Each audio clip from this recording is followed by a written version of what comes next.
All right. Let's go ahead and call the Senate to order. The Sergeant at Arms will please secure the chamber doors. Senators, please take your seats. Madam Clerk, please call the roll. Mr. President. All right, Senators, we are very pleased to have Bishop Melvin Wills Sr. of the Pillars of Faith Holy Church from Accokeek, Maryland, guest of the distinguished senator from the 26th District. Members, please rise for the invocation.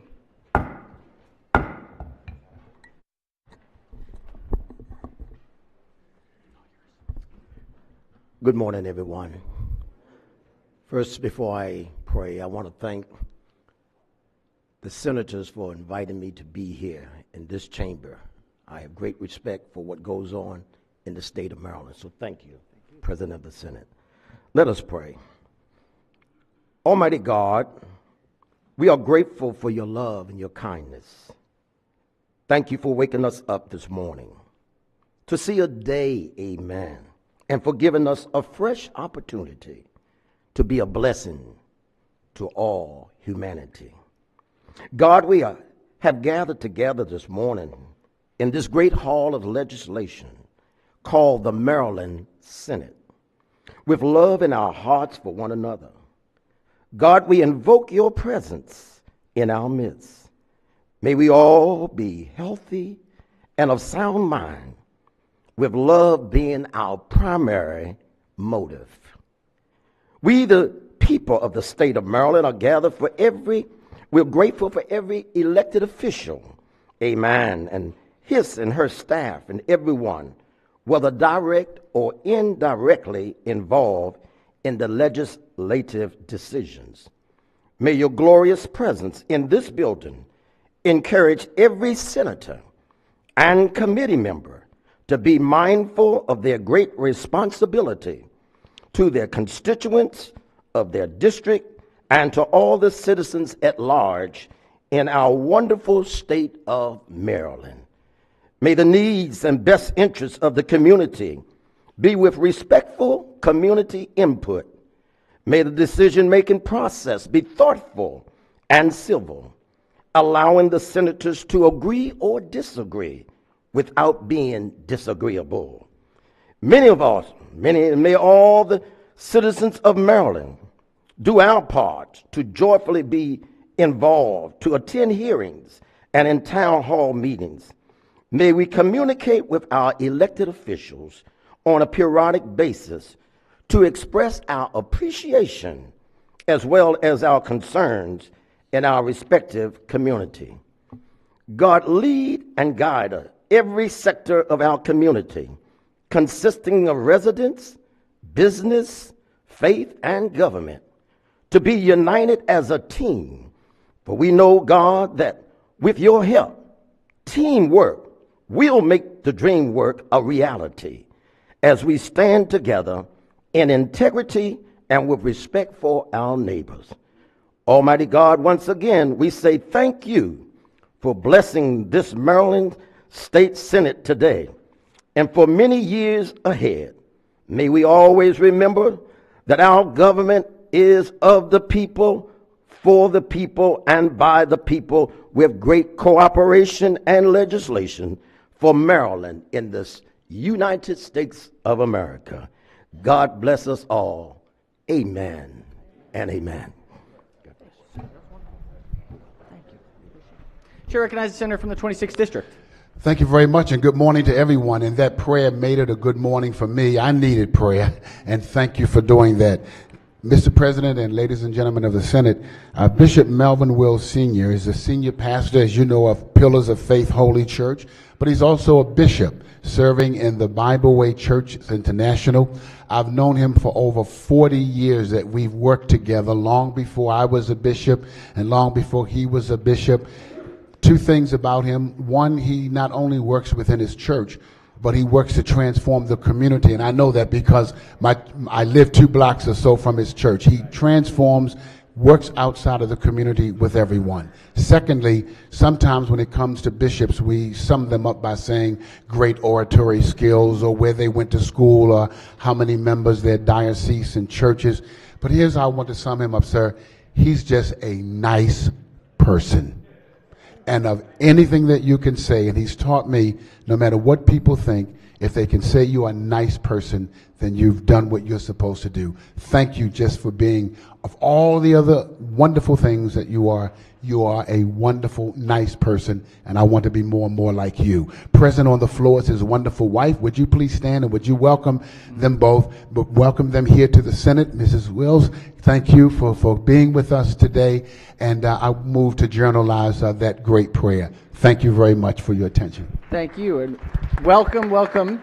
Thank you for joining us today. Thank you, Reverend, and without objection, we'll certainly journalize the wonderful invocation this morning. Thank you for your work. We had a great conversation about Accokeek and the beautiful Accokeek this morning. So look forward to visiting sometime soon after session once this chaos is over. All right. Has everyone recorded their presence? If so, the clerk will take the call. With 45 members in the chamber and a quorum being present, the Senate of Maryland is now in session. Senators, let's start with our resolution. Senator from the 27th, I believe we have some of our esteemed members of the military department. Welcome. Chair recognizes the senator from the 27th district. Thank you, Mr. President. Colleagues, today is my honor and pleasure as the Senate Veterans Caucus Chair to honor some of the members of the Maryland National Guard and Maryland Defense Force, the Maryland Air National Guard, the Maryland Army National Guard, and the Maryland Defense Force hold annual competitions to name the best of their best. The competitions vary by group. The Air Guard has a juried review of competitive nominations that emanate from wing components. The nomination packets focus on accomplishments that have occurred during the calendar year. The categories of review are leadership in both the military and civilian community, job performance, impact on mission, esprit de corps, innovation, resilience, and mentorship. A 4-day gauntlet with a mix of physical and mental challenges, a 40-mile ruck march over 3 days, a stress shoot, demonstration of proficiency of Army warrior task, a mystery task, written and oral exams, as well as an appearance board describes the Army Guard competition. Both Air Guard and the Army Guard state winners compete nationally. The Maryland Defense Force selection process is nomination-based. The nominations originate from the commanders of the units. The criteria of the selection package focuses on the members' achievements throughout the year and their hours of service. Today we have Adjutant General, Major General Tim Gowan, and 9 of the 10 winners with us here in the chambers. I will name them each. Captain Jacob Nichols, Maryland Army National Guard Officer of the Year. Sergeant Chase Stewart, Maryland Army National Guard Non-Commissioned Officer of the Year. Specialist Adam Merton, Maryland Army National Guard Soldier of the Year. Senior Airman Joshua Phillips, Maryland Air National Guard Airman of the Year. Tech Sergeant Matthew Bellmeyer, Maryland Air National Guard Non-Commissioned Officer of the Year. Senior Master Sergeant Tony Talachera, Maryland Air National Guard Senior Non-Commissioned Officer of the Year. Master Sergeant Natalie Backish, Maryland Air National Guard First Sergeant of the Year. Captain Jason Kepler, Maryland Defense Force Officer of the Year. Senior First, one second here. One second. Sergeant First Class John Groves, Maryland Defense Force Non-Commissioned Officer of the Year. And Sergeant Matthew Yates, Maryland Defense Force Soldier of the Year. Colleagues, we also have family members of the winners in our gallery. Could we please give them a warm welcome, warm Senate Maryland welcome? And Mr. President, if we could have the resolution read in full. The clerk will read the resolution in full. Be hereby known to all that the Senate of Maryland offers its sincerest congratulations to the Maryland Defense Force, Maryland Air National Guard, and Maryland Army National Guard in recognition of being chosen for your dedication to excellence and professionalism demonstrated while serving your state and nation. The entire membership extends its best wishes on this memorable occasion and directs this resolution be presented on the 16th day of March, 2023. Clerk will call the roll. Mr. President, Has everyone recorded their vote? And can we make sure to help out our veteran caucus members who will be taking a picture? All right. Senator from District 6. Can we help with the Senator from District 6? All right. The clerk will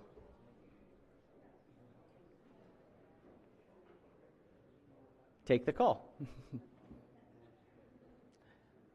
Members of the Maryland Defense Force, Maryland Air National Guard, and Maryland Army National Guard, and our Major General, just want to thank you so much for your incredible service, and thank you for what you do, and congratulations on your truly, truly esteemed award. Congratulations.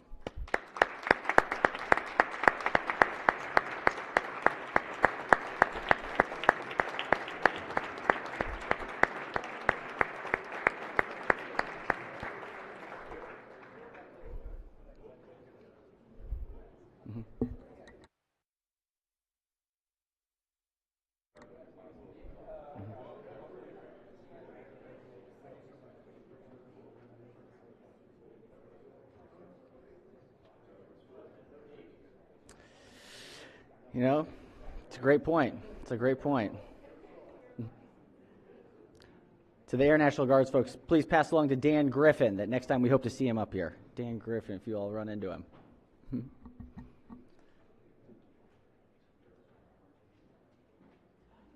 Chair recognizes the Senator from Prince George's. Thank you, Mr. President. Colleagues, during the COVID pandemic, there was many people stood up to help people in the community that were in great need. Can you? Oh, okay. Many people stood up to help the community in a time of extreme critical need.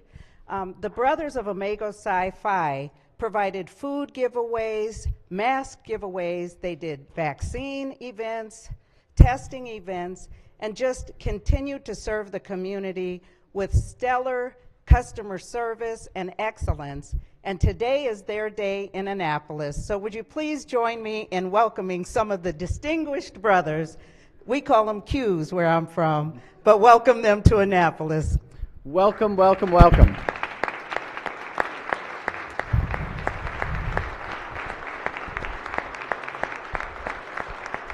You've probably noticed the treasurer of the great state of Maryland, our treasurer, Derek Davis.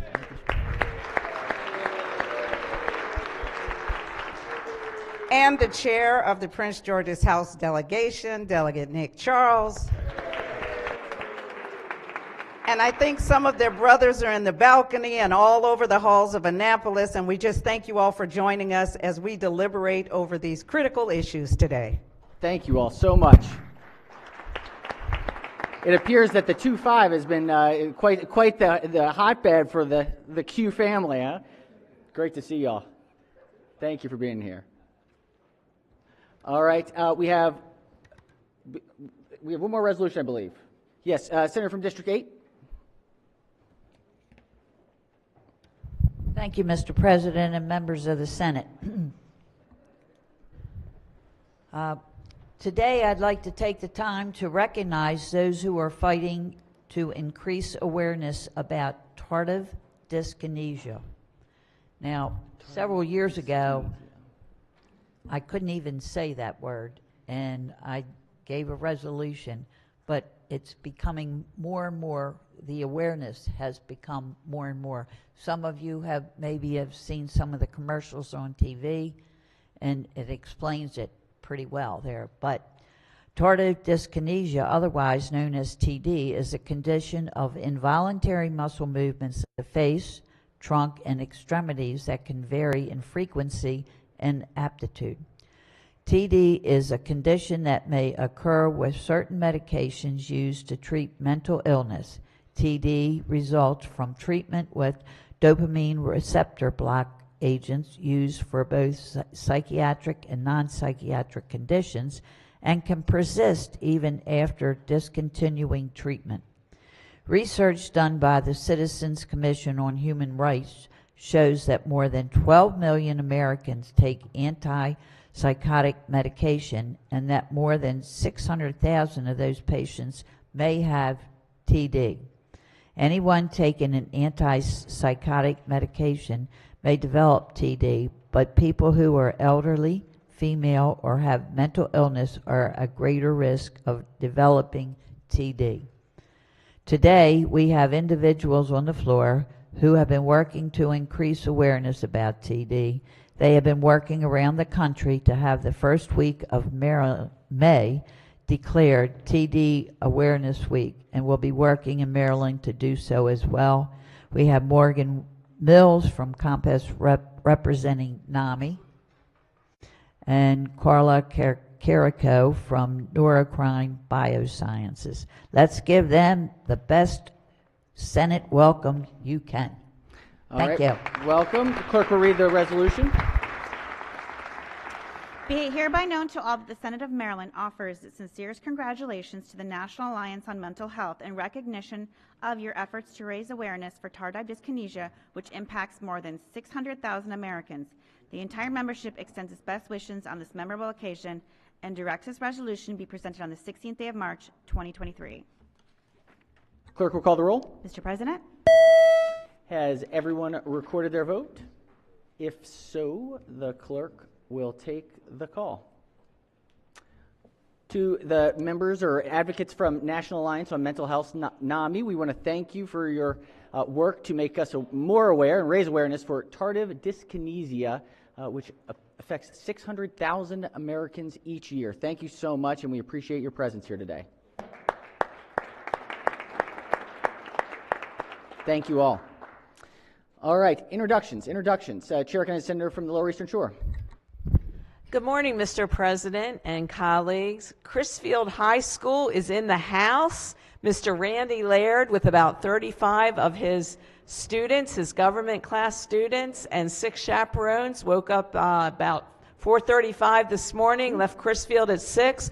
They're up here in the Senate gallery, want to see us in action in committee. So I please ask my colleagues in the Senate to extend a very warm welcome to Crisfield High School students and teachers and chaperones in the house. Welcome, Crisfield. Thank you for making the drive. Welcome. Chair recognizes Senator from the 42nd District. Thank you, Mr. President. Some of the members of this body may not recognize my Assistant Chief of Staff, Alex Harlan, but I assure you, your staff members know him. He's with us on the floor this morning, Alex Harlan. Please give him a warm welcome. Welcome. Thank you for your work. Thank you. All right. Chair recognizes Senator from Montgomery County. Thank you, Mr. President. On behalf of my 8 colleagues representing Montgomery County, I am delighted to welcome my shadow for the day, Julie Yang. She is recently elected to the Montgomery County Countywide School Board after serving as an educator and education advocate for more than 20 years. She has worked in elementary, middle school, and high school, and got her master's in Hawaii, which just shows how smart she truly is. So she's going to be with us all day today, and I should mention that she is a constituent of the chair, the senator from District 15. So please join me in welcoming Julie Yang to the Senate Wonderful. today. Thank you, Madam Board Member. It's a pleasure to have you here. We're honored by your presence here today.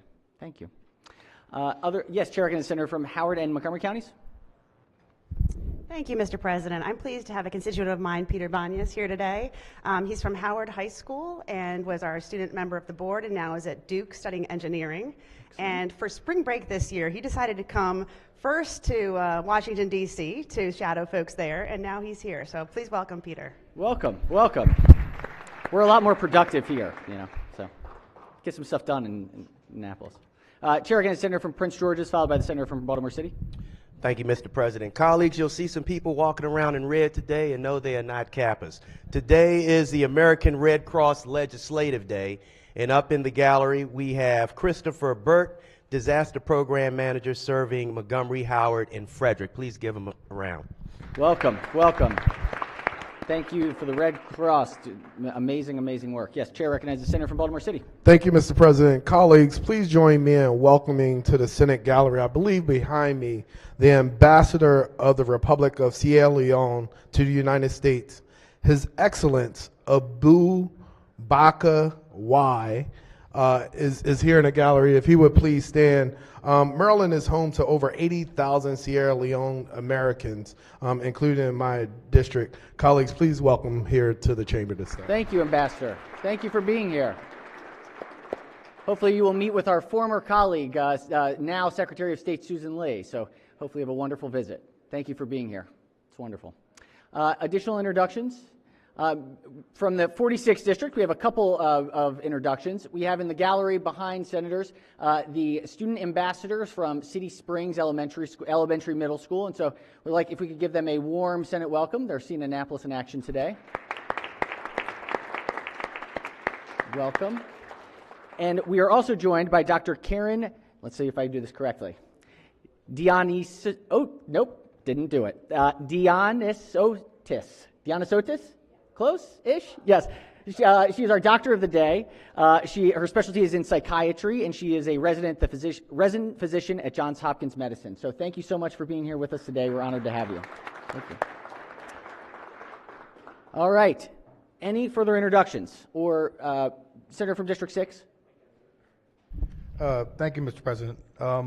As a lot of people found out yesterday, and I've been getting messages in my district, we've had a little problem at a wastewater treatment plant, and I want to thank the City of Baltimore and Baltimore County working together to get some things straightened out. But there was an incident that happened yesterday. It was an explosion, and the explosion, the only good thing was no one got hurt. There were 7 people working in the area, but no one got hurt. But just to let you know, they're looking into this still. It's under investigation. It took them hours to get the fire out, but they're letting us know that we're ahead of this, and they were taking it very seriously. But I just want everybody to know we have done a lot to get back into where we should be there, and it's the biggest water treatment plant in the state of Maryland. So they need to be very responsible, and we have been too. So, Mr. President, I just let you know that they're ahead of this, and if there's any other information, I have talked with MDE, and we've talked also with the Assistant Secretary. So if there's more information coming in, I'm more than happy to share it, but I know you could too, Mr. President. But thank you, everybody, for their help and participation and cooperation. Thank you, sir. Thank you, Senator. Thank you, and we appreciate our first responders who certainly helped in the situation. Could have been way worse, but fortunately no one was injured. All right, any further business? If not, without objection, so be considered the reading of the journal from the prior legislative day. We have a message from the House of Delegates. This is message number 12. Clerk will read the bills. House Bill 36, Delegate Lehman, Real Property Actions to Repossess Proof of Rental Licensures, Judicial Proceedings. House Bill 51, Delegate Corman. Majority Leader moves, so be considered the reading of the bills. They will be referred to their appropriate standing committees. We have a message from the executive. Clerk, read the message.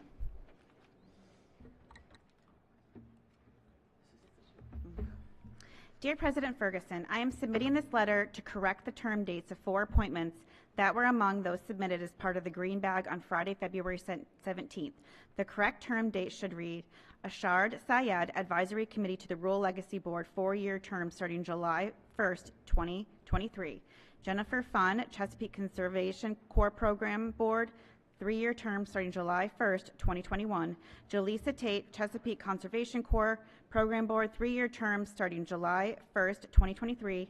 Dwayne Hull, Maryland 911 Board, 4-year term starting July 1st, 2023. I look forward to your favorable approval of these nominations. Thank you for your assistance and support. Sincerely, Wes Moore, Governor. All right, message having been read is ordered journalized. Let's go ahead. All right, we have a lot of work to do. A lot of work to do today. We're going to almost definitely have 2 sessions unless there is some, legislative miracle that happens. So we'll go probably until around 12:30ish today. So we'll go for about 2 hours. We'll probably break after that, and then check in with chairs to figure out the afternoon time. Probably something like 4:30 or 5, depending on what the calendars look like. JPR still has hearings today. Is that right? Oh, no hearings today. Oh, good. Okay. So we'll have a busy day today, and we'll kind of just plow through as much as we can.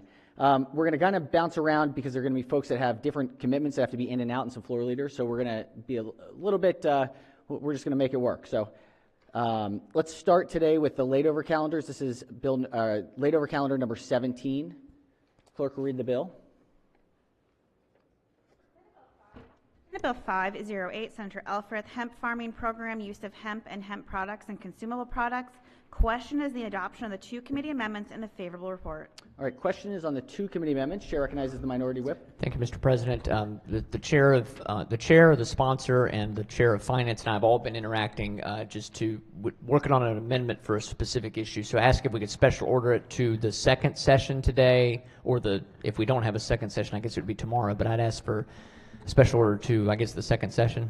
All right, senators move to special order the bill to the second session. Let's hear from the floor leader. Absolutely, that's fine. Thank you. All right, no objections from the committee. Any objections? Without objection, the bill will be special ordered to the appropriate time later today. Let's go to layover calendar number 18. Clerk will read the bill.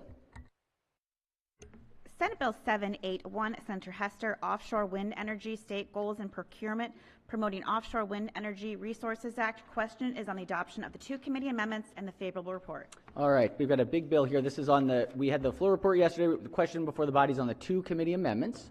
Chair recognizes the minority leader on the amendments.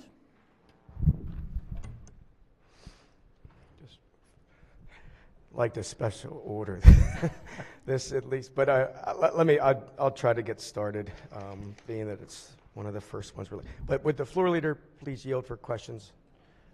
Will the floor leader yield? Unless you'd like me to lay it over till the end of the calendar. Let's start it now. Okay. And then see where we get. All right. Thank you, Mr. President. All right. Yes, Senator may proceed. Again, yesterday we heard about the committee amendments and the report to date. You mind just refreshing us on how the bill has changed since it was introduced? Yep.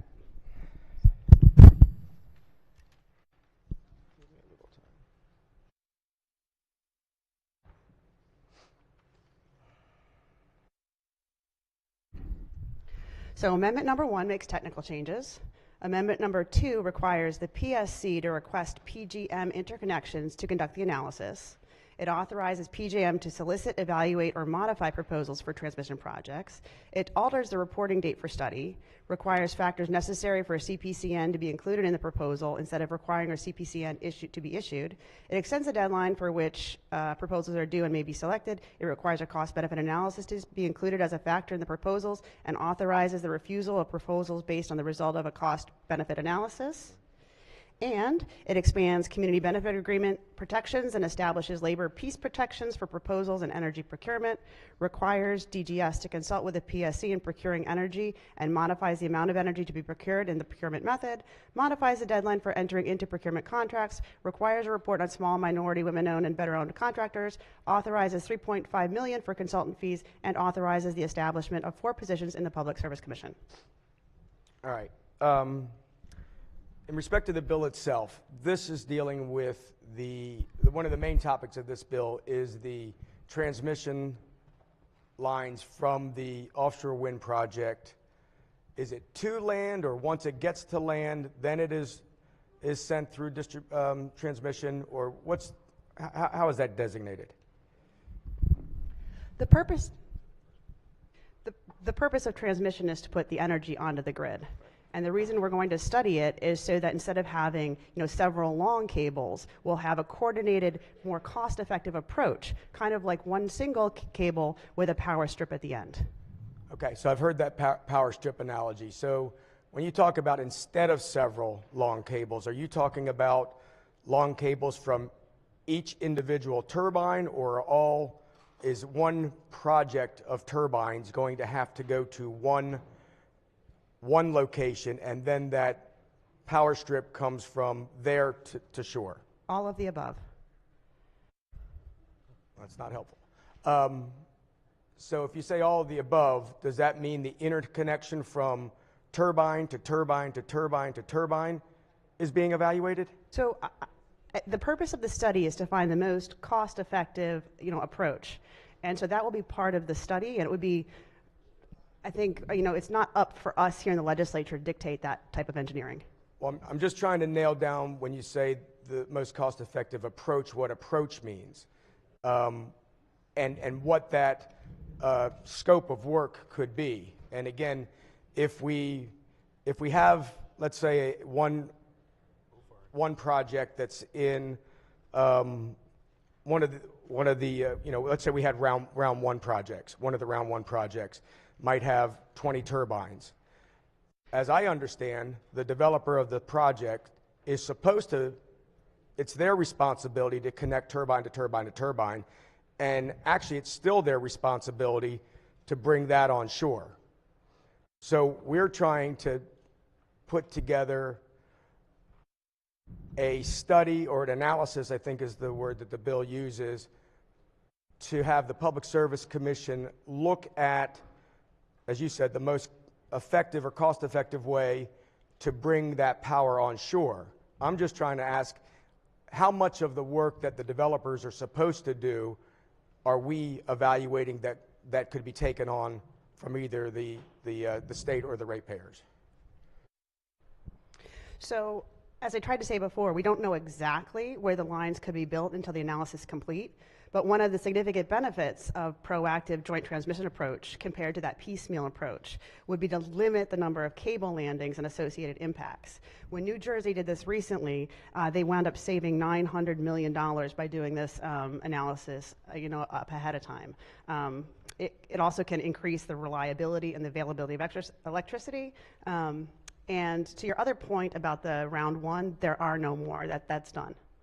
I understand. When you, well, first of all, you mentioned a couple of things. When you mentioned what New Jersey did, New Jersey isn't set up the same way Maryland is as far as ORECs and their way of subsidizing the offshore wind program. So my concern is that when we passed legislation back in, was it 10 years ago, when we first passed the legislation to get this project underway, we talked about ORECs and how this subsidy was going to be paid for by ratepayers in order to get this project off the ground. There are people that believe that this is, great economic boom, that's going to create a whole bunch of jobs, and none of that we've seen, come to fruition in the last 10 years.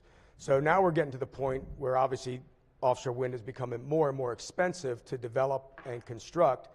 So the developers have come to us and say, hey, what can you take off of our plate? What can somebody else pay for rather than us in order to move this project along? And that's what we're talking about, the transmission or bringing this electricity to shore. Again, my question though, and if it's just that, hey, we're going to look at everything, then obviously the more that we look at, the more expensive that this could be. But the question has always been, where does the transmission lines from all of the individual wind turbines, how does that land somewhere on the Delmarva Peninsula is what was required by previous legislation. So when I'm asking what part of that does this bill address, I don't think I'm getting a very clear answer on, is this the interconnection of the turbines, or just once those interconnections have been made, now we're talking about the conduit from one point for, let's say, 20 turbines to the shore. So, first of all, you keep calling this a subsidy, and it's not a subsidy because the state of Maryland is going to purchase, through a power purchase agreement, the energy that will be generated. We could ideally power our entire state with clean energy, over 2 million homes. But what we are paying for is it pays for the power strip, the lines that connect to that power strip, and those are still paid for by developers. This is the best deal that ratepayers can get. Well, we talk about not subsidizing this anymore, then are the ORECs going away as a result of this legislation? Because that's the form of which the ratepayers subsidize these projects, is through the ORECs. No, the ORECs are still there. The ORECs are still there. So we are still subsidizing. Not going up. Because it has a cap on it, so we haven't adjusted the cap. Right. But the ORECs, if the ORECs are still in place, then make no mistake, ratepayers are still subsidizing this project, all of these projects. And it's gotten extremely bigger. If you said round one, obviously it's not in anymore. I don't recall what round one was in terms of the size of that. I think round two came out.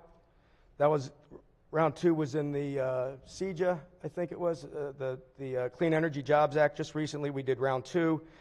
But I think it was only like 400 megawatts.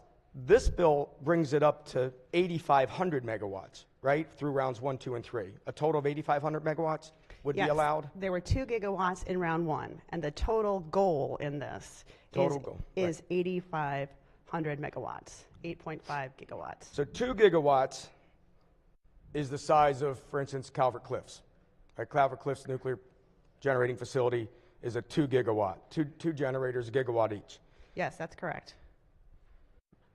This then puts a goal of 8.5 gigawatts, right? 8,500 megawatts is 8.5 gigawatts. So in a sense, we're talking about an energy generating facility that's 4 times, in a sense, the size and capacity of what Calvert Cliffs is. That is correct. Right. And when we talk about how much, we talk about, with respect to that, a capacity factor, right? So we are subsidizing a very intermittent power source, something that is very unreliable in terms of energy standards. The nameplate capacity for nuclear is about 95%, meaning that once that power plant is up and running, 95% of what it is designed to generate can occur. Offshore wind is about 45% or so, is that right? Nameplate capacity factor is about 45%. So when we look at 88.5 gigawatts of offshore wind at 40% capacity factor, it's extremely unreliable. I wouldn't want to be in a position where a loved one was on, a respirator or something like that that's connected to offshore wind. Be getting oxygen 45% of the time. I don't know if that's effective. I don't know if that's going to last very long, but that's the type of energy generating we're talking about. Something that's not always there for us. And we're talking about a bill here that can be extremely expensive to either ratepayers or taxpayers, depending on what the Public Service Commission comes back with in their analysis, right? So you said a lot there, Senator. Just a reminder of third person that inside direct conversation. It's Sorry, Mr. President, that was a lot to take in. Big bill. Yeah. So breaking it down, the capacity factor of the turbines really depends on which kind of turbines go in. But what we know is that that roughly 5 megawatt hours translate to about 1 gigawatt. And that is the capacity factor for wind is roughly the same as for coal. It's kind of called the renewable energy baseload. And so we're transitioning away from coal. And in case you hadn't seen it, there's this really great article in Maryland Matters today where PGM is telling us that we need more energy being fed into the grid. I mean, on our goal towards electrification and decarbonization, we've got to get this energy from somewhere. And this is the cleanest, most stable way to generate electricity.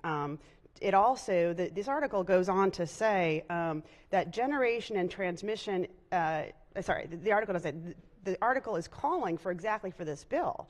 We need more energy, we need increased generation and transmission, and this bill calls for a study that will actually reduce our energy prices, because when energy becomes short, prices go up. When we have more energy, prices go down. And my goal would be that, eventually we become a net exporter of renewable clean energy for the Eastern Seaboard. Is that possible, that we could be a net exporter of energy? It is possible eventually. This bill would be part of that. Okay, interesting, because Maryland is a net importer, right? Right, but eventually we could be a net exporter. We never say never to the future. We could build enough windmills out there that the 8.5 gigawatts is not enough, that we could build even more that could. All right, that's interesting. I want to go back to, again, what the main crux of this bill is to place upon the Public Service Commission in conjunction with PJM to do an analysis. And did we give them any guidelines on what would come back from this analysis, what we're actually asking them to look at, and are they charged with bringing back a cost solution on how this would be funded? So, Mr. President, this legislation is consistent with FERC and PJM rules and very similar to the process completed in New Jersey. It directs the PSC to request PJM to study the proposal for offshore wind transmission to cost effectively accomplish Maryland's policy goals. The PJM is responsive to requests by states, but they won't be responsive unless we proactively ask for it.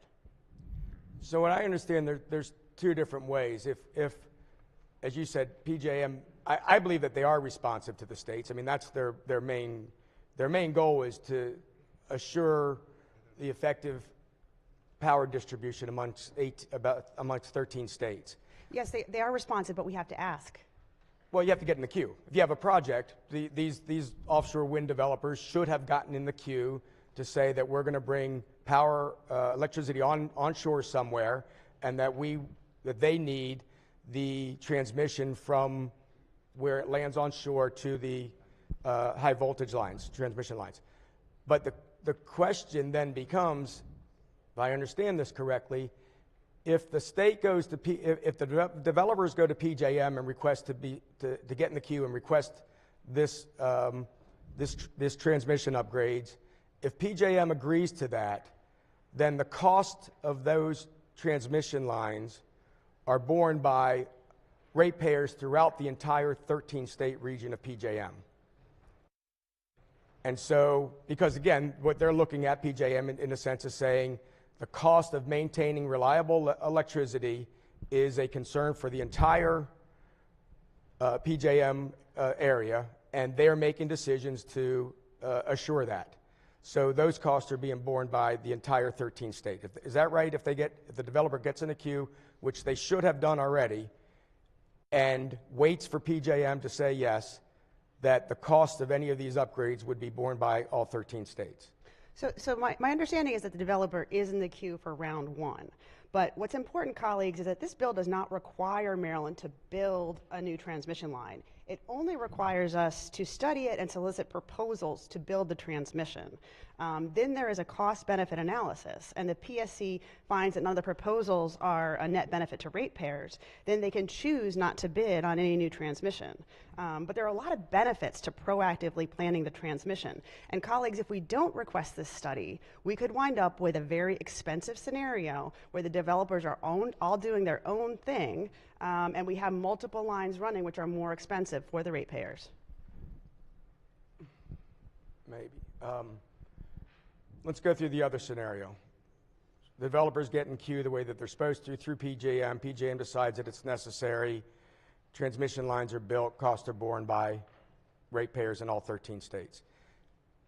Going through the other way that's being suggested in this bill is that PSC determines that this is necessary. Maryland's PSC, determining straight through Maryland, that this is the will of the body. General Assembly has got a number of clauses in here, and that we think that offshore wind is great, it's going to save the day, we're all going to be happy ever after. They're going to take that information and say, well, this is what the General Assembly wants. We need to now find a way to do this internally. And that's when you talked about soliciting for proposals to do this work. As I understand it, if this is taken outside of PJM's responsibility and goes through the Public Service Commission, then all costs for this transmission line are only borne by residents in the state of Maryland. Is that accurate? No, my understanding is that is not accurate. It is not taken out of the PJM responsibility. This is about a free market and private enterprise and the most cost-effective transmission solution. It's not about paying for the transmission strip. Developers still pay to tap into that power strip. They're in the queue, the cost is not dictated, and it's not taken out of the PJM responsibility. So you said developers are still going to pay to connect to this power strip, right? Yes. Okay, so that's what I was very initial questioning. So this power strip is the part that we're talking about being analyzed, then deciding who takes on responsibility for putting out the solicitation that that power strip is needed. Yes. Okay. If PJM does that, I understand, again, ratepayers in all 13 states pay for it. If Maryland does it on its own, that power strip that we're talking about, the cost of that is borne by just Maryland ratepayers. So it has to be PJM because they operate the grid. But there is a part of the bill where we are looking at the cost savings, for not only Maryland but for other states to join in. We do recognize that this power strip is going to have a cost to it, right? And are you stating that the analysis that PSC is going to perform could provide an option where the developers do not have to pay for that power strip? No.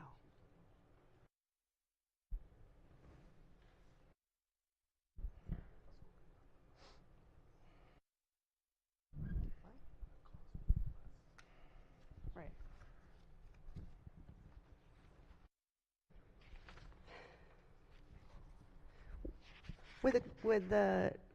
Could we ask that the question be restated, please? Yes. We've gotten the conversation down to this power strip. And my question is going to be, based on the analysis providing, is there an opportunity that the analysis could come back based on the information that we're providing in this legislation that the developers would not have to pay for the power strip? So my understanding is that the cost will be less than the alternative if we don't do the analysis. Well, when you talk about the costs less than the alternatives, that might be the cost to the developers, essentially, right? Now, the cost, again, and I'll go back to the subsidies that the developer is going to get. I mean, keep in mind, the developers are going to build all these wind turbines, and they will benefit on selling electricity. They will have a certain amount of money that they will bring in for selling the electricity generated there. What we have done through the legislation 10 years ago is said that we believe that this is massively expensive, that it's very difficult for nobody's going to do this on their own unless it's subsidized. So we came up with the ORECs. In the first piece of legislation back in the day, we capped it at $190 for the ORECs on top. It came back, very interesting, Mr. President, if you remember how this first round went, that everybody thought, hey, here's the cap, $190, and I think it was U.S. Wind comes in right away and says, yep, we can do it for $190. Little did they know that there was competition out there with Skipjack, and they came in and says, well, we can do it for $163. And all of a sudden, in the course of one lunch meeting, I think it was, U.S. Wind says, oh, guess what? We can do it for $163 as well, too. That number subsequently came down, I think, to $132 now is where the cap is on the OREC. And what essentially that means is after the developers sell 1 megawatt worth of energy, they then can come back and make up the difference. So if they sell, let's just say, a megawatt for $20, they can then come back and say, well, $132 was the cap. We get $112 in subsidies from Maryland ratepayers through the sale, not the sale, sorry. The ORECs are not sold. The ORECs are not on a market the way that RECs are. The ORECs is a solid 100% fixed price subsidy. They come back, they sell it for $20 a megawatt. They come back or megawatt hour, they come back and they say, we get 132, you make up the difference. Ratepayers then subsidize that $112 per megawatt hours that help them build the project. So when we talk about potential savings that this bill could generate, my question continues to be, how could a ratepayer benefit from savings if we are simply taking away a responsibility that the developers have and pushing that over to the ratepayers, are we going to be adjusting that OREC to come down since we're taking work away from them? And that's the question that I continue to ask throughout this entire piece of legislation is how is this getting paid for, and in what form is it getting paid for? Is it getting paid for in the forms of higher utility rates, or was there even a scenario that was talked about that was this would be paid for by taxpayers? So regardless of your utility bill, could this be something that the state thinks is important enough that they will say, Public Service Commission can say, every resident in the state of Maryland pays for it in increased taxes, or the general fund, which is what is done at the end of the bill with the power purchase agreement from DGS having to do that long-term power purchase agreement to guarantee all these developers that you have now a buyer of electricity. That's the end of the bill, right? DJS having to purchase all the power? Yes. DJS. G. I guess DJS was on my mind earlier in session. DGS now has to buy. Can I? Yeah, go ahead. Yep. So just to respond to one of the several questions, right now there is a huge amount of money in the Inflation Reduction Act to help with this part of renewable energy goals. Right. And in terms of the transmission and distribution, it is correct that ratepayers have to pay for that. What this bill seeks to do is to lessen the amount that those ratepayers have to pay. As I said earlier, when New Jersey did this, and they did a coordinated approach, instead of letting each thing happen on its own, they saved $900 million. That's almost 50% of the total transmission and distribution project. So if we do nothing, ratepayers' rates will go up to pay for inefficient transmission. Thank you. Well, ratepayers can only go up as much as to where we've capped the ORECs and what the ORECs have been agreed to through PSC order. Mr. President, I don't think that's true. Why is that?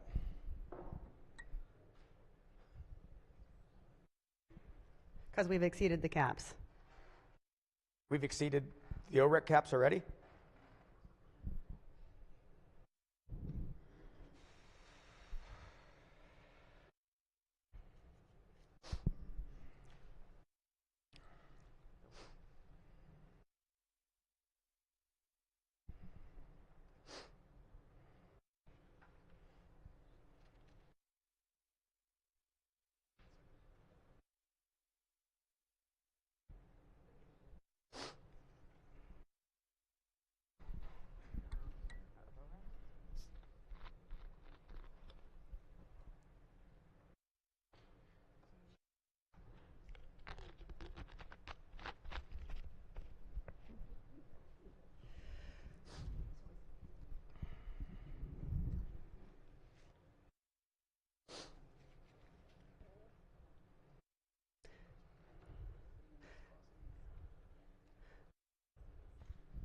So I need to clarify what I said.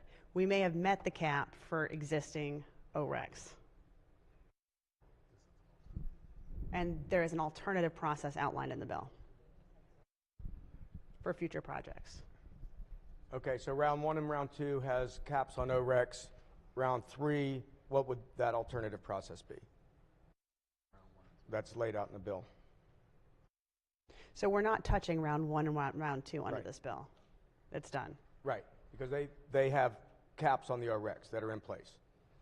So round 3, correct. You mentioned alternative process with how the subsidy would work. What is that process? So part of the goal of, so part of that will be in the study.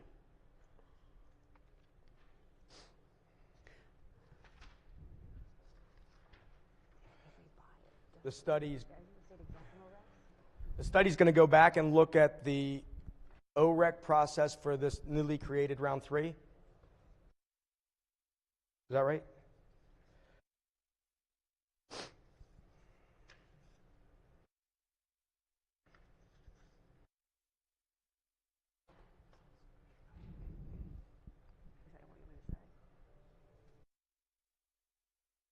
All right, why don't we do this? Why don't we special order this for an hour and see if we can, if the floor leader wouldn't mind if we special order this for an hour, and we'll have some conversations on the side to make sure that we can get some of these answers figured out, and then we will take it up at the end, right before we get out today to see where we are with amendments. Thank you, Mr. President. Thank you, Floor Leader. Any objections? Without objection, the bill will be special ordered for the appropriate time in an hour. Let's go to the Finance Committee.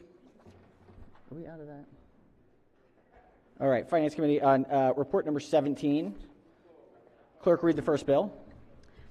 Senate Bill 90, Senator Kramer, Commercial Law, Consumer Protection, Telephone Solicitation, Stop the Spam Calls Act of 2023, favorable to amendments. Chair recognizes the Senator from Montgomery County as the floor leader. Thank you, Mr. President. Good morning, colleagues. Who among us does not hate spam calls?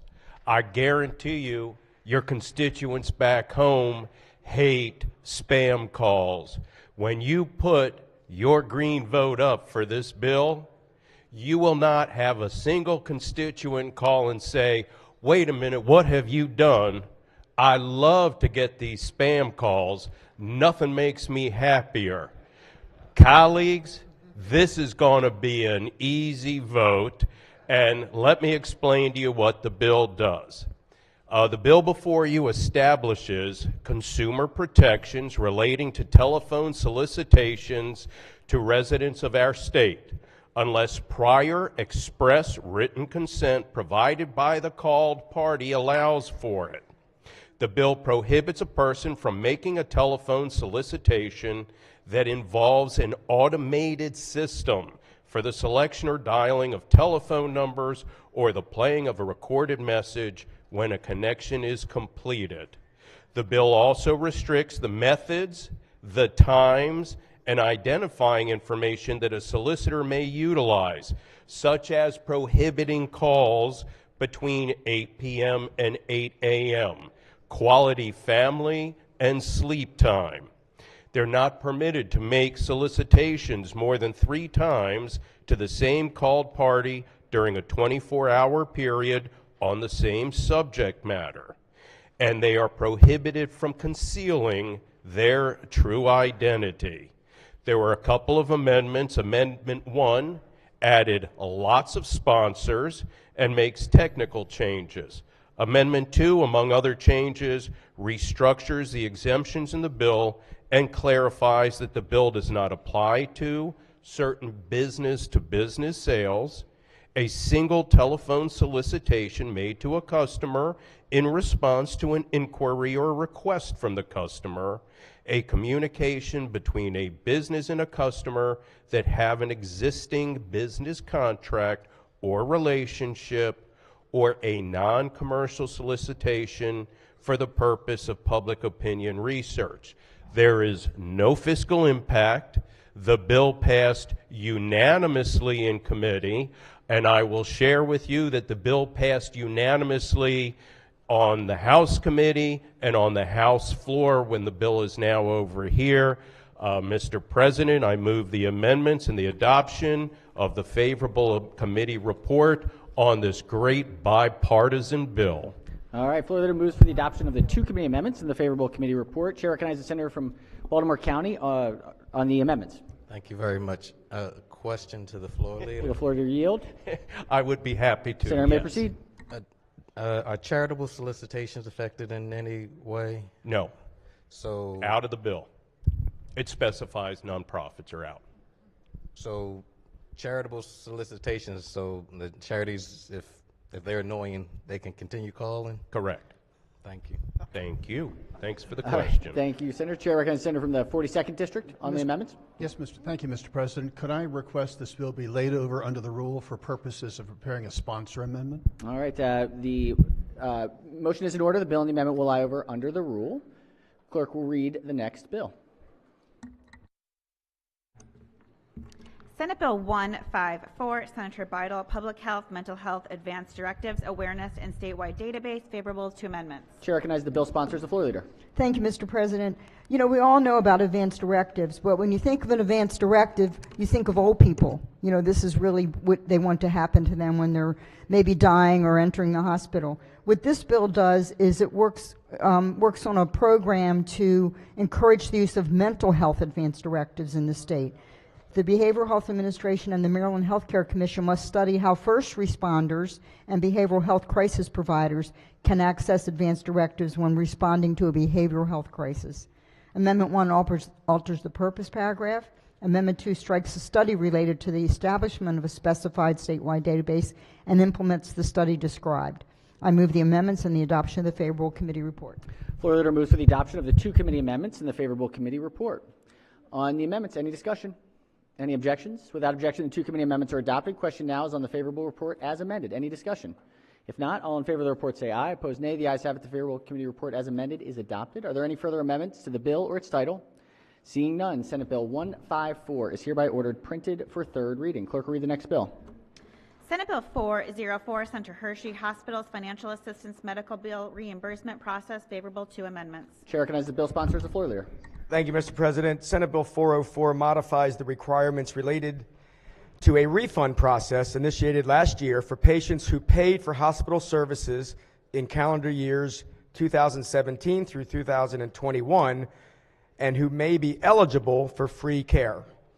The bill alters the agencies which the Health Services Cost Care Commission must coordinate in the development of the refund process and the responsibilities of those agencies, and provides a floor for the amount that could be paid for care for the purposes of reimbursement. It also requires that the AG's Health Education Advocacy Unit to assist affected patients. The bill also requires the implementation of Option 3 from HSCRC's December 22 Free Hospital Care Refund Process Report. The bill terminates on the termination of Chapter 683 of 2022, essentially June 30th, 2025. Amendment number 1 is technical. Amendment 2 makes it a violation of the bill's provisions, an unfair and deceptive trade practice, lowers the threshold for the program to continue, specifies the role of the Health Education and Advocacy Unit, and adds a fine for noncompliance. I move the amendments and the adoption of the favorable committee report. Floor leader moves for the adoption of the 2 committee amendments and the favorable committee report. On the amendments, any discussion? Any objections? Without objection, the 2 committee amendments are adopted. Question now is on the amended report. Any discussion? If not, all in favor of the report say aye. Opposed, nay. The ayes have it. The favorable committee report as amended is adopted. Are there any further amendments to the bill or its title? Seeing none, Senate Bill 404 is hereby ordered printed for third reading. Clerk will read the next bill. Senate Bill 525, Senator McKay, Economic Development Program Participation, Cannabis Business Establishments, favorable to amendments. Chair recognizes the senator from Carroll County as floor leader. Thank you, Mr. President. Colleagues, Senate Bill 525 addresses an issue that's become a problem. We have a lot of great startup cannabis business establishments that were working in the medical field. Some of them, hopefully, or a lot of them are going to be able to transition to, in the recreational market. But unfortunately, if you were in cannabis, you were not allowed to partake of some of the Commerce Department's financial assistance and help that was available. So this bill prohibits the Department of Commerce from denying licensed cannabis business entities economic development and financial assistance program benefits solely because the business is a cannabis-related business. The prohibition applies to most business assistance programs administered by Commerce, and also it would stop that from being a problem with the More Jobs for Maryland program, More Jobs for Marylanders program as well.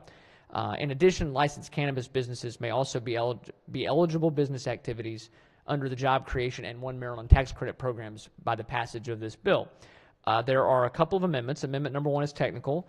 Amendment 2 authorizes cannabis businesses that were denied to reapply because of the prohibition to reapply for Department of Commerce programs, benefits, and tax credits. Mr. President, I would move the amendments and the adoption of the favorable committee report. Floor leader moves for the adoption of the 2 committee amendments and the favorable committee report. On the amendments, any discussion? Any objections? Without objection, the 2 committee amendments are adopted. Question now is on the favorable report as amended. Any discussion? If not, all in favor of the report say aye. Say aye. Opposed, nay. The ayes have it. The favorable committee report as amended is adopted. Are there any further amendments to the bill or its title? Seeing none, Senate Bill 525 is hereby ordered printed for third reading. Clerk will read the next bill. Senate Bill 541, the President, cigarettes wholesalers disclosure of information, favorable with one amendment. Chair recognizes the senator from Charles County. Thank you, Mr. President. Senators, for years, the cigarette wholesalers were required to complete a report and pass it over to the Comptroller's office, but there is no requirement for the reports to be complete or accurate. So this bill simply says that the reports that the cigarette wholesalers submit must be complete and accurate. There's one amendment to the bill. It takes out the civil penalty, and as such, I move the amendment and adoption of the favorable committee report. Floor leader moves for the adoption of the one committee amendment and the favorable committee report. On the amendment, any discussion? Any objections? Without objection, the one committee amendment is adopted. Question now is on the favorable report as amended. Any discussion? If not, all in favor of the report say aye. Opposed, nay. The ayes have it. The favorable committee report as amended is adopted. Are there any further amendments to the bill or its title? Seeing none, Senate Bill 541 is hereby ordered printed for third reading. Clerk will read the next bill. Senate Bill 562, Senator Gazzone, Maryland Small Food Banks Grant Program Establishment, favorable with two amendments. Chair recognizes the Vice Chair of the committee as the floor leader. Thank you, Mr. President and members of the Senate. Senate Bill 562 establishes the Maryland Small Food Banks Grant Program to provide grants to small food banks in the state. In awarding grants, priority must be given to small food banks that are nonprofit entities registered in the state, conduct assessments to track success, and can demonstrate strong community involvement and partnerships with a focus on underserved communities. Amendment number 1 is technical and adds sponsors. Amendment number 2 specified that grant funds may only be used for operating expenses. And I move the amendments and the adoption of the favorable committee report. Floor leader moves for the adoption of the two committee amendments and the favorable committee report. On the amendments, any discussion? Any objections? Without objection, the two committee amendments are adopted. Question now is on the amended report. Any discussion? If not, all in favor of the report say aye. Opposed, nay. The ayes have it. The favorable committee report as amended is adopted. Are there any further amendments to the bill or its title? Seeing none, Senate Bill 562 is hereby ordered printed for third reading. Clerk, read the next bill. Senate Bill 601, Senator Feldman, Maryland Health Benefit Exchange, State-Based Youth Health Insurance Subsidies Pilot Program, Sunset Repeal, favorable with three amendments. Chair recognizes the senator from Howard and Anne Arundel counties as the floor leader. Thank you, Mr. President. This bill pertains to the Maryland Health Benefit Exchange, and the exchange has been very successful over the last few years, and there's also a fund that's been set up as part of the exchange. The fund, through legislation that was passed in 2021, actually provided a pilot program for health insurance subsidies to young adults. This bill extends the termination date of the state-based young adult health insurance subsidies pilot program for an additional 2 years through 2025. The program provides state-funded premium subsidies to help young adults reduce the amount that they pay for health plans offered through the Health Benefit Exchange. Subject to the availability of funds in each fiscal year under the pilot program, the exchange may continue to provide up to $20 million from its own fund, the MHBE fund, in annual subsidies to young adults under the program. There are three amendments. The first amendment adds sponsors and makes changes to the title of the bill. Amendment 2 extends the program for 2 years instead of making it permanent. And Amendment 3 requires the exchange to conduct a study examining the program and other options to maximize federal funding and reduce the state's uninsured rate. Move the adoption of the three committee amendments and the favorable committee report. All right, the floor leader moves for the adoption of the three committee amendments and the favorable committee report. On the amendments, any discussion? Any objections? Without objection, the three committee amendments are adopted. Question now is on the favorable report as amended. Any discussion? If not, all in favor of the report say aye. Opposed, nay. The ayes have it. The favorable committee report as amended is adopted. Are there any amendments, further amendments to the bill or its title? Seeing none, Senate Bill 601 is hereby ordered printed for third reading. Clerk will read the next bill. Senate Bill 608, Senator M. Washington, Human Services Maryland Statewide Independent Living Council, favorable with two amendments. Chair recognizes the senator from Anne Arundel as floor leader. Thank you, Mr. President. Senate Bill 608 generally codifies the Maryland Statewide Independent Living Council, which was created by an executive order in 1993 in accordance with the Federal Rehabilitation Act. A board of directors is established, but they're called the council, so they're going to manage the council. Amendment 1 is technical. Amendment 2 strikes the establishment of the board of directors and adds a role for the Centers for Independent Living, specifies a process for dealing with council vacancies, and deletes a requirement for a seal. I move the amendments and the adoption of the favorable committee report. Floor leader moves for the adoption of the two committee amendments and the favorable committee report. On the amendments, any discussion? Any objections? Without objection, the two committee amendments are adopted. Question now is on the amended report. Any discussion? If not, all in favor of the report say aye. Opposed, nay. The ayes have it. The favorable committee report as amended is adopted. Are there any further amendments to the bill or its title? Seeing none, Senate Bill 608 is hereby ordered printed for third reading. Clerk, read the next bill. Senate Bill 732, Chair Finance Committee, Department of Disabilities, Maryland Commission on Disabilities, membership favorable to amendments. Chair recognizes the Vice Chair of Finance as the floor leader. Thank you, Mr. President and members of the Senate. Senate Bill 732 is a departmental bill that expands the membership of the Maryland Commission on Disabilities to include an individual with a traumatic brain injury. Amendment number 1 is technical. Amendment number 2, at the request of the department, transfers the state coordinator for autism strategy and the responsibility for providing staff to the advisory stakeholder group on autism-related needs to the Maryland Department of Disabilities from the Governor's Office of Community Initiatives. I move the amendments and the adoption of the favorable committee report. Floor leader moves for the adoption of the two committee amendments and the favorable committee report. On the amendments, any discussion? Any objections? Without objection, the two committee amendments are adopted. Question now is on the amended report. Any discussion?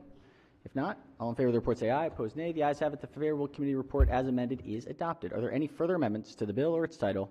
Seeing none, Senate Bill 732 is hereby ordered printed for third reading. Clerk, read the next bill. Senate Bill 839, Senator Kramer, Labor and Employment Workmen's Compensation, hernia, favorable to amendments. Chair recognizes the bill sponsor as the floor leader. Thank you, Mr. President. Colleagues, the bill before you makes a small change to our workers' compensation laws with regard to hernias. Currently, under the laws that exist, it refers to a single incident when discussing hernias and what that single incident was that caused the hernia. The problem is that there are many types of hernias that are caused with repetitive stress. For instance, the same motion doing heavy lifting that ultimately tears the tissue and then over time causes the hernia to occur. So the bill before you simply amends the current language and establishes that a hernia caused by repetitive trauma may be considered an occupational disease and may therefore be compensable subject to current standards related to occupational diseases. Amendment 1 is technical. Amendment 2 strikes the bill as introduced and implements the bill as described. I move the amendments, Mr. President, and the adoption of the favorable committee report. Floor leader moves for the adoption of the two committee amendments and the favorable committee report. On the amendments, any discussion? Any objections? Without objection, the two committee amendments are adopted. Question now on the favorable report is amended. Any discussion? If not, all in favor of the report say aye. Opposed, nay. The ayes have it. The favorable committee report as amended is adopted. Are there any further amendments to the bill or its title? Seeing none, Senate Bill 839 is hereby ordered printed for third reading. Clerk, read the next bill. Is that it? Oh, that's the calendar. Just kidding. All right, let's go to, let's do education, energy, and the environment. Try to give each committee a little bit of a break in between. This is report number 23. 23. Clerk will read the first bill. Senate Bill 300, Senator McCray, Baltimore City Young Readers Program, expansion and alterations, favorable. Chair recognizes the senator from Baltimore County as the floor leader. Thanks, Mr. President. Senate Bill 300, the bill alters the Baltimore City Young Readers Program by expanding its focus to a statewide program, the Maryland State Library Agency, MSLA, rather than the Governor's Office of Crime Prevention, Youth, and Victim Services, will administer the program along with the Young Readers Matching Grant Program.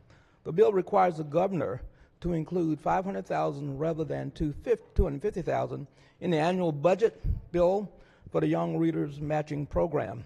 Additionally, the bill authorizes public libraries to apply for program grants under the Young Readers Matching Grant Program and requires all applicants to prioritize the distribution of books to children in low-income zip areas with the applicant's area of service. By December 1, 2024, and every year thereafter, the Maryland State Library Board must report to the General Assembly on the effectiveness of the Young Readers Matching Program and collect statistics and other information necessary for this purpose. There were no committee amendments, and Mr. President, I move the adoption of the favorable committee report. Floor leader moves for the adoption of the favorable committee report. Any discussion? If not, all in favor of the report say aye. Opposed, nay. The ayes have it. The favorable committee report is adopted. Are there any amendments to the bill or its title? Seeing none, Senate Bill 300 is hereby ordered printed for third reading. Clerk, read the next bill. Senate Bill 610, Senator M. Washington, primary and secondary education, virtual education, favorable with 2 amendments. Chair recognizes the bill sponsor as the floor leader. Thank you, Mr. President. Colleagues, Senate Bill 610, primary and secondary education, is an important piece of legislation. See, our entry into virtual learning and schooling was not well considered. We kind of entered it in terms of the vast entry into it was a result of COVID-19. And colleagues, over the last 3 years, our committee and our Senate body has really wrestled with its response to COVID-19.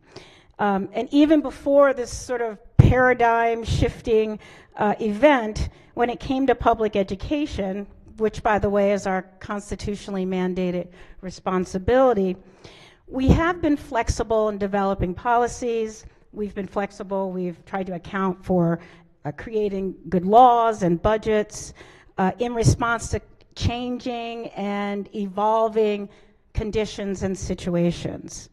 And this is no different. But I just want to remind you that about our schools. Beyond their academic function, schools play a central community role in Maryland. Our schools often help students meet their nutritional needs, connect families with other social services, and provide critical child care for parents, not just during school hours, but before and after the regular school day. So the abrupt shift to virtual learning kind of marked not only an important potential disruption to the academics of our school, of our students, but also a disruption in their lives and being able to maintain both their physical health, their social, and their emotional health.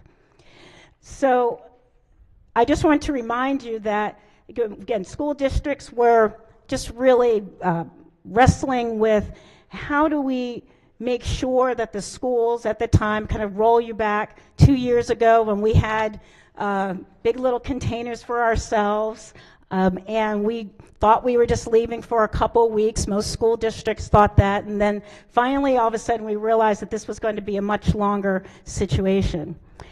So from wearing masks to vaccinations to whether the graduations were going to be held in a football stadium or in each person's front yard, we did the best that we can, and our school districts did the best that they could to provide virtual and online education. We as a committee and as a body realized that, well, there was a lot of different ways that virtual learning or online learning was happening, and then we needed to accommodate and wrestle with our role to provide quality public education with changing needs and the incorporation of this new technology that will allow for remote or online learning. We developed a work group, and we realized we needed to maintain certain standards, and there wasn't any. Might say it was sort of the wild, wild west when it came to doing online education during that time. And so this legislation or any of the rules that we set forth is in no way meant to incriminate or judge the decisions that people made in the context of just trying to get it going. Okay, so we had the idea, and we knew that we needed to create parameters for virtual education in Maryland post-pandemic, and we learned some things during that time, and the bill before us today recognizes those. Now, just please have some patience because there's a lot of terms that are in this bill. It's a 23-page bill. Our committee actually spent 2.5 hours making specific policy decisions about different aspects of this bill. So in order for you all to also make good decisions, which I know you all want to, and to understand the debates that you might hear coming forward, I want to set some definitions. So there are sort of 3 types of virtual learning or online learning. There's asynchronous. That means that doesn't take place in real time, that students are given exercises to do, they do them, they take the exam on their own time, they complete the coursework, and usually the interaction with the instructor is via text or email, but it's not face-to-face. Then there's synchronous online courses. Now these are classes that are happening in real time. The teacher is there, and all enrolled students are expected to be there as well. Okay. And then there's hybrid or blended, which is a mix of that. There's some in person where they might meet every other week, but there is face-to-face, and usually they're trying to figure out how they systematically incorporate online practice. Now, one of the things we realized in the last couple of years is that we really didn't have a definition of virtual schools. And so I want you to understand that there are different types of online learning. There's different types of virtual learning. And we, in this legislation, provide an actual definition of what a virtual school is. And so that allows us to set the policies. So there are supplemental online education. So there is just providing different opportunities to supplement what is going on in the classroom, okay? Or a student might decide they want to take a French course on their own. My son decided he wanted to learn Arabic, so he did that on his own outside of classes. That's not what we're legislating in this bill.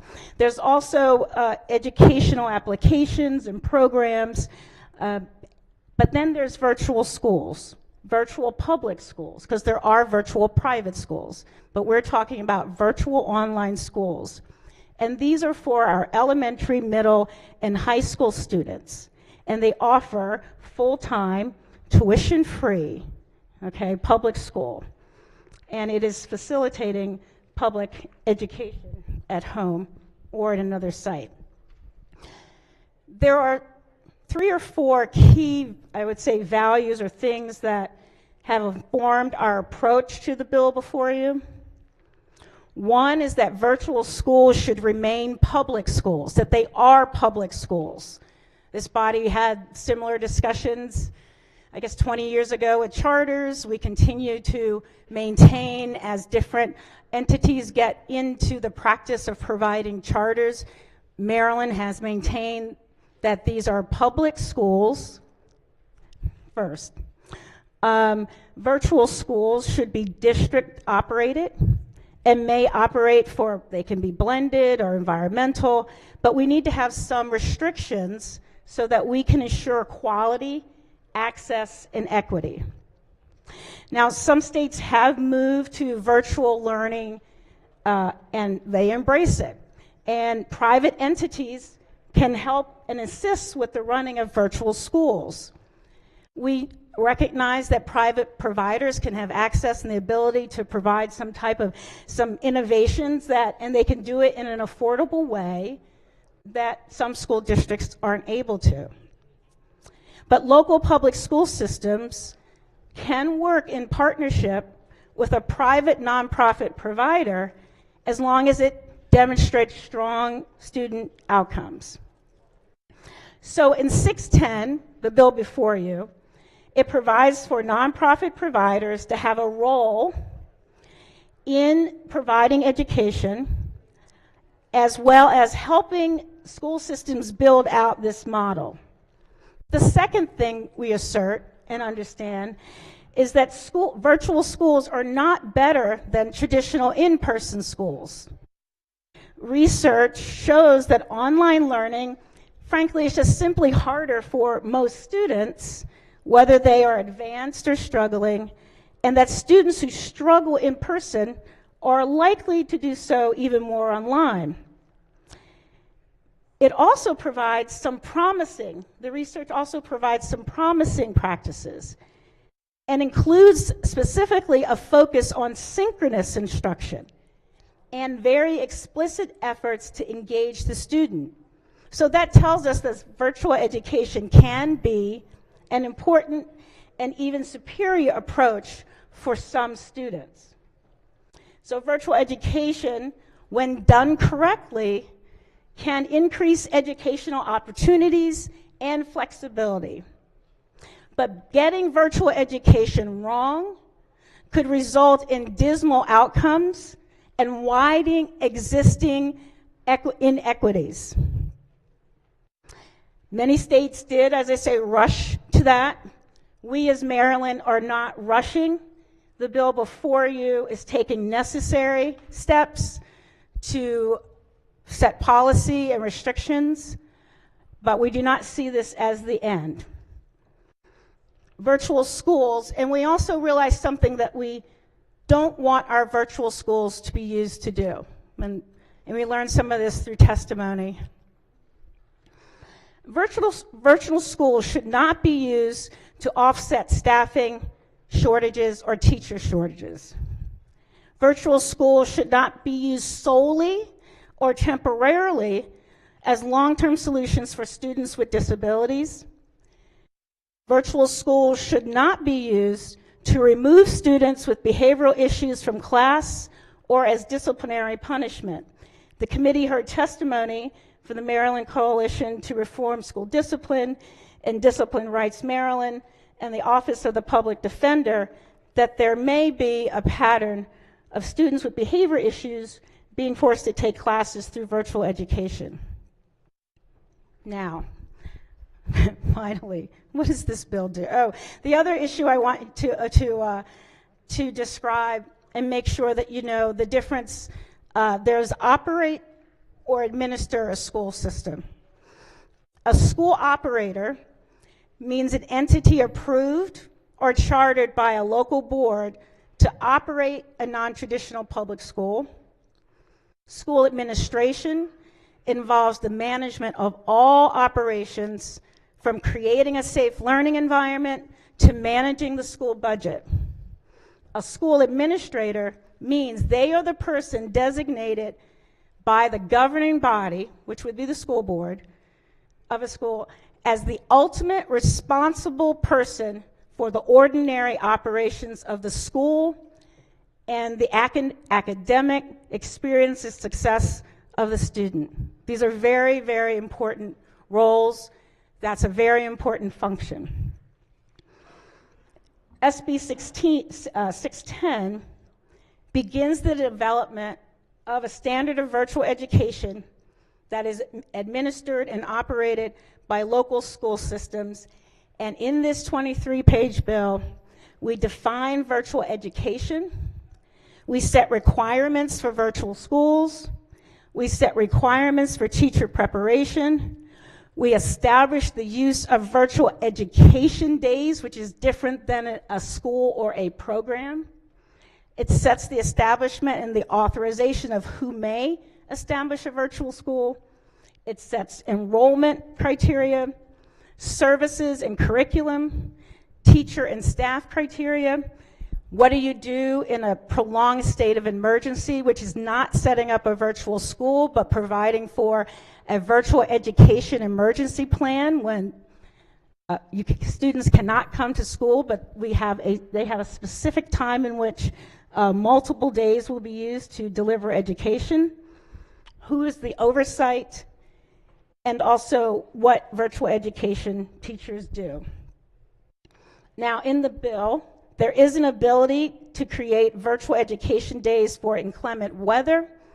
The superintendent is to approve the use of the virtual education days, but that cannot be done until there has been a hearing in the school board and that the plan before the county board, and that the school board must discuss the topic at an open meeting and they must vote affirmatively to authorize the superintendent to provide for virtual education days during a severe weather event.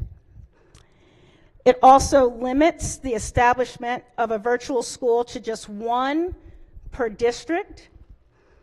MSDE may authorize the local school system to establish a second virtual school on a showing of just cause. Virtual schools cannot and may not include classes for pre-K and kindergarten. MSDE or a local board of... Senator, if we could get to the amendments. And we will get to the vote. Okay, we will get to the amendments. You're absolutely. I was that's what almost there. Okay, so lots of great stuff. Okay, so the amendments. Amendment number 1 makes changes to the paragraph. Amendment number 2 makes various changes to provisions regarding the training of teacher prep, the composition of required outreach campaign, department collaboration systems, access to extracurricular activities, class sizes, department to study. I move for the adoption of the 2 committee amendments and the favorable committee report. All right, floor leaders move for the adoption of 2 committee amendments and the favorable committee report. Chair recognizes the chair of JPR. Sure, thank you very much. I wonder if the floor leader would yield for a question. I think we may have a motion from it's a big bill, and I think there's going to be time for people to read it. Sure. Does the chair mind just for a moment if we do the vice chair of B&T? Thank you very much, Mr. President. I want to compliment the committee and the floor leader for their extensive work on this. It is very significant. It's very important, and the floor leader has worked very cooperatively with those of us who are concerned about this issue. That being said, I'd like a chance to read it, and so I would like to lay the bill over under the rule. All right, Senators, motion is in order. The bill and the amendments will lay over under the rule for the second session later today. All right. Clerk will read the next bill. Senate Bill 886, Senator Watson, Higher Education Edward T. Conroy Memorial Scholarship, Surviving Spouses of Service Members, favorable. All right, Chair recognizes the bill sponsors, the floor leader. Thank you, Mr. President. For something simple, this bill expands the circumstance under which surviving spouses of members of the U.S. Armed Forces are eligible to apply for the Edward T. Conroy Memorial Scholarship Program. Under the bill, a surviving spouse is eligible if the service member died as a result of military service after December 7, 1941, or was declared to be a prisoner of war or missing in action as a result of the Vietnam conflict. A surviving spouse of a service member who suffered a service-connected 100% permanent disability continues to be eligible regardless of the date of disability, and the applicant must be a resident of Maryland at the time of the application or time of the disabling or fatal event. There is minimal state impact. I move adoption of the favorable committee report. All right, floor leader moves for the adoption of the favorable committee report. Any discussion? If not, all in favor of the report say aye, opposed nay. The ayes have it. The favorable committee report is adopted. Question now is, are there any amendments to the bill or its title? Seeing none, Senate Bill 886 is hereby ordered printed for third reading. Clerk, read the next bill. Senate Bill 913, Senator Gazzone, Publicly Funded Full-Day Pre-Kindergarten Program Tier 1 Child Alteration of Definition, favorable with 3 amendments. This is an emergency bill. Chair recognizes the Vice Chair of the Committee as the floor leader. Thank you, Mr. President. Colleagues know, but maybe folks following along at home do not know, but this body spent a lot of time creating a 10-year blueprint for Maryland's education. This bill is a request from the Accountability and Implementation Board of the blueprint and simply clarifies and redefines access to pre-K and pre-kindergarten and kindergarten. And it specifically indicates that it should be accessed by those students with disabilities, those who are unhoused or homeless, and those for whom English is not the language that is spoken at home. It keeps and clarifies the family income definition. It passed the committee unanimously, and I move the favorable report with the 3 amendments. Floor leader moves for the adoption of the 3 committee amendments and the favorable committee report. On the amendments, any discussion? Any objections? Without objection, the 3 committee amendments are adopted. Question now on the amended report. Any discussion? If not, all in favor of the report say aye. Opposed, nay. The ayes have it. The favorable committee report as amended is adopted. Are there any further amendments to the bill or its title? Seeing none, Senate Bill 913 is hereby ordered printed for third reading. All right, let's give Triple E a break. We'll go to judicial proceedings. This is calendar number 14. Clerk, read the first bill. Senate Bill 21, Senator West, criminal law, person in a position of authority, sexual offenses with a minor, favorable to amendments. Chair recognizes, yes, Senator from District 4 is the floor leader. Thank you, Mr. President. Senate Bill 21, as amended, this bill expands the definition of a person in a position of authority under the fourth-degree sexual offense statute, providing that a person in a position of authority is, one, a person who is at least 21 years old and employed by or under contract with a private or public preschool, elementary school, or secondary school, or two, at least 6 years older than a minor who is under 18, who is enrolled or participating in the institution, program, or activity where the person employed is under contract, including a child care facility or an after-school program such as dance, music, art, tutoring, academic enrichment, or martial arts, or a program with a similar purpose, a sporting, scouting, or recreational activity or program, a day or overnight camp, a religious institution, as well as the term pertains to with other specified employment who are under contract as specified and who are at least 6 years older than the minor as a person in a position of authority includes a person who is under contract with or is a volunteer or intern or a paid employee of an institution, a program, or an activity specified in the bill who, in that capacity, directs or supervises minors enrolled or participating in the institution, program, or activity, or who supervises one or more persons in a position of authority within the institution, program, or activity. There are two amendments. Amendment number 1 is a technical. It makes changes to the sponsor of the bill. Amendment number 2 strikes and redrafts provisions of the bill relating to the definition of a person in position of authority and strikes a provision relating to the applicability of the offense and adds conforming language. I move the adoption of the amendments as well as the favorable committee report. Floor leader moves for the adoption of the two committee amendments and the favorable committee report. On the amendments, any discussion? Any objections? Without objection, the two committee amendments are adopted. Question now is on the amended report. Any discussion? If not, all in favor of the report say aye. Opposed, nay. The ayes have it. The favorable committee report as amended is adopted. Are there any further amendments to the bill or its title? Seeing none, Senate Bill 21 is hereby ordered printed for third reading. Clerk will read the next bill. Senate Bill 129, Senator Lee, criminal law, sexual crimes, repeal of spousal defense, favorable with one amendment. Chair recognizes the senator from Montgomery County as the floor leader. Thank you, Mr. President. This piece of legislation, which is passed the committee unanimously, is just a pair of brackets. All that's in the bill is brackets that strike the list of existing sex crimes that a man is currently allowed to commit if and only if the victim is his wife. I'm going to repeat that so you know what we're doing here. We are striking the section of statute that currently lists the sex crimes that are currently in law that a man is allowed to commit if and only if the victim is his wife. It was illegal for him to do it when she was his girlfriend. It was illegal for him to do it when she was his fiance, and now it will still be illegal for him to do it when it is his wife. In 1976, we updated our sex crime statutes to ensure that they were gender neutral, so the policy applies across the board to wives against husbands as well as in same-sex relationships. The amendment is merely a sponsor amendment to change the sponsor. It passed the committee unanimously. I move for the adoption of the amendment and the favorable committee report. Floor leader moves for the adoption of the one committee amendment and the favorable committee report. On the amendment, chair recognizes Senator from Anne Arundel. Yes, if the floor leader would yield. Will the floor leader yield? Yes, sir. Senator may proceed. I haven't sat on JPR for a long time, and I know this bill has been around for a while. Is this the same form, basically without the amendment that was previous years, or is there something different? It's exactly the same bill as in previous years. I think there was a lot of confusion about the bill in previous years, and we were able to clarify and answer some questions about it. We also did a lot of digging to look at the existing ways in which all of the sexual offenses were being prosecuted, particularly fourth-degree sexual offense. I can answer any of your questions if you want, but let me rest assured that the unanimous committee report was a result of all of those questions being answered in committee.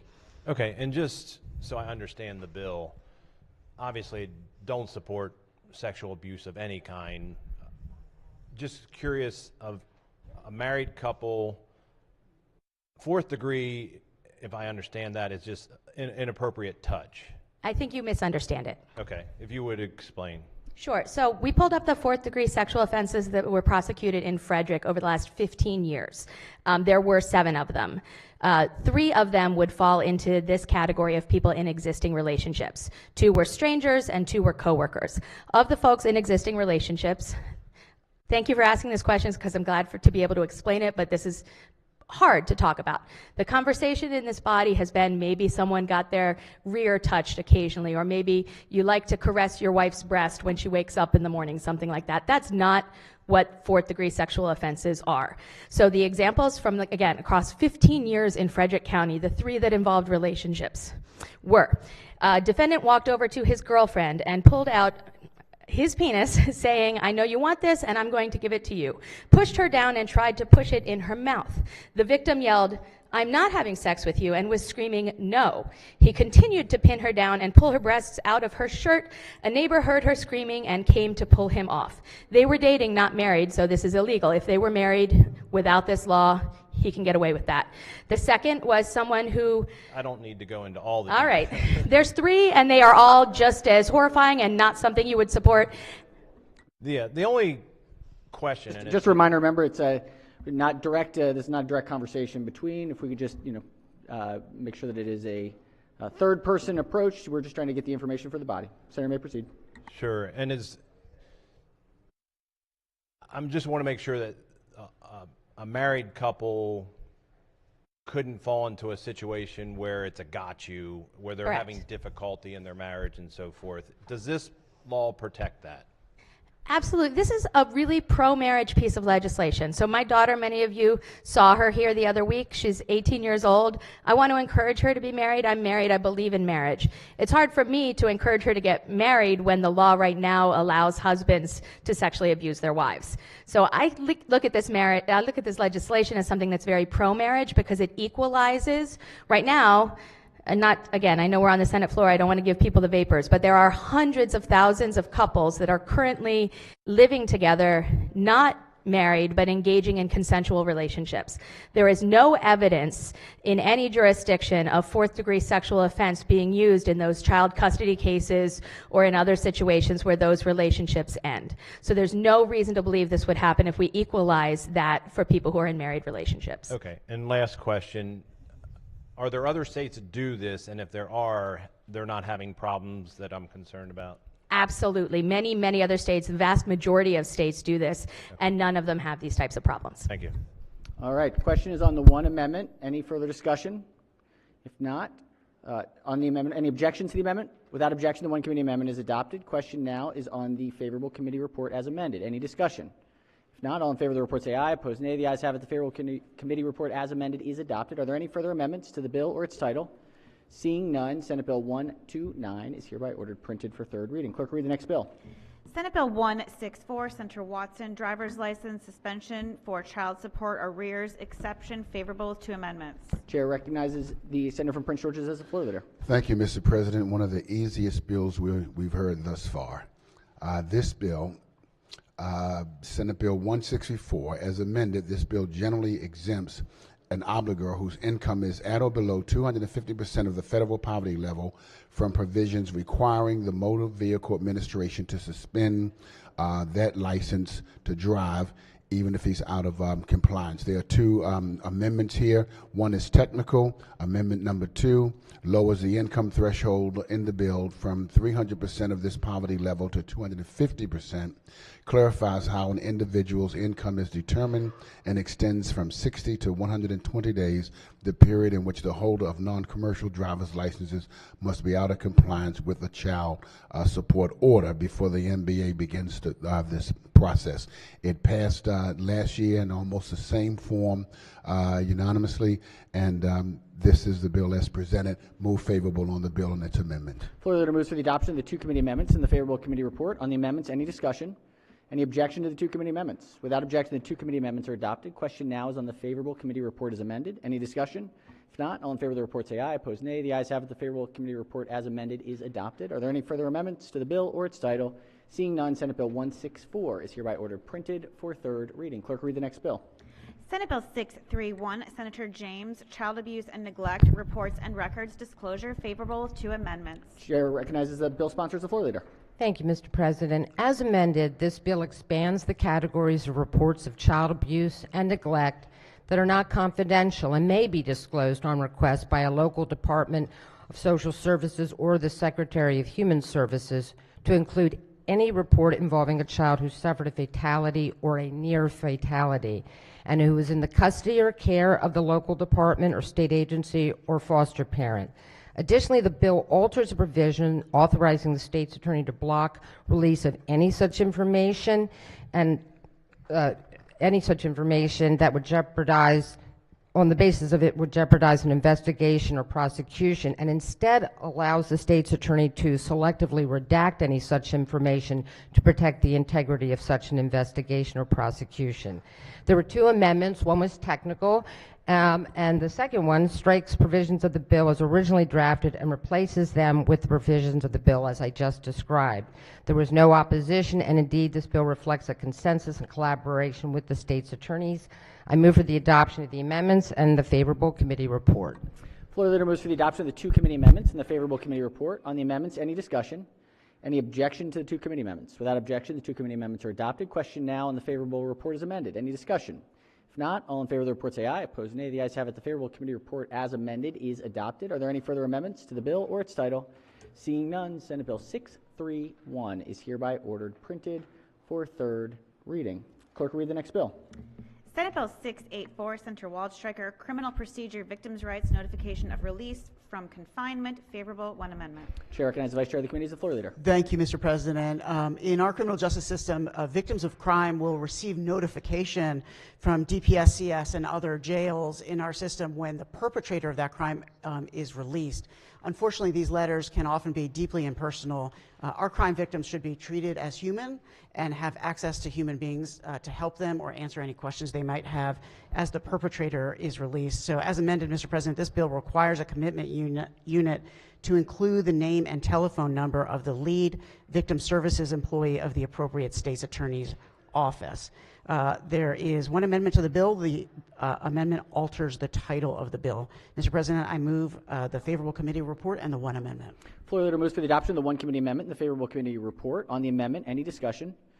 Any objections? Without objection, the one committee amendment is adopted. Question now on the amended report. Any discussion? If not, all in favor of the report say aye. Opposed, nay. The ayes have it. The favorable committee report as amended is adopted. Are there any further amendments to the bill or its title? Seeing none, Senate Bill 684 is hereby ordered printed for third reading. All right, we're going to go back over to finance. And just time check, just so that everybody can kind of get a mental calculator here. I think we're going to go till 1 this morning, so 1, and then we're going to target 5 for this morning. Oh, no, this morning. No, I'm just kidding. Yes, this afternoon, PM. And then we'll come back at 5. So we'll get as far as we can till 1, and then we'll come back at 5. All right, so we've got finance report number 18. Clerk will read the first bill. Senate Bill 216, Senator Ellis, massage therapy definition and reimbursement, favorable with two amendments. Chair recognizes Senator from Charles County as the floor leader. Yeah, thank you, Mr. President. Colleagues, Senate Bill 216 simply allows physical therapists to now treat illness, diseases, or injury from the beginning of what massage therapists was not allowed to do that and get paid. This bill also requires a nonprofit insurer, a third-party administrator to reimburse physical therapists, massage therapists, excuse me. Amendment number 1 to Senate Bill 216 is technical. Amendment 2 delays at the request of the board the date by which the board must stop issuing registrations to practice massage therapy in a setting that is not a healthcare setting for 1 year. Mr. President, I move the amendments and the adoption of the favorable committee report. Floor leader moves for the adoption of the two committee amendments and the favorable committee report. On the amendments, any discussion? Any objections? Without objection, the two committee amendments are adopted. Question now on the amended report. Any discussion? If not, all in favor of the report say aye. Opposed, nay. The ayes have it. The favorable committee report as amended is adopted. Are there any further amendments to the bill or its title? Seeing none, Senate Bill 216 is hereby ordered printed for third reading. Clerk, read the next bill. Senate Bill 228, Senator Bidel, Department of Aging, Dementia Care Coordinator and Dementia Care Navigation Programs, favorable two amendments. Chair recognizes the bill sponsor as the floor leader.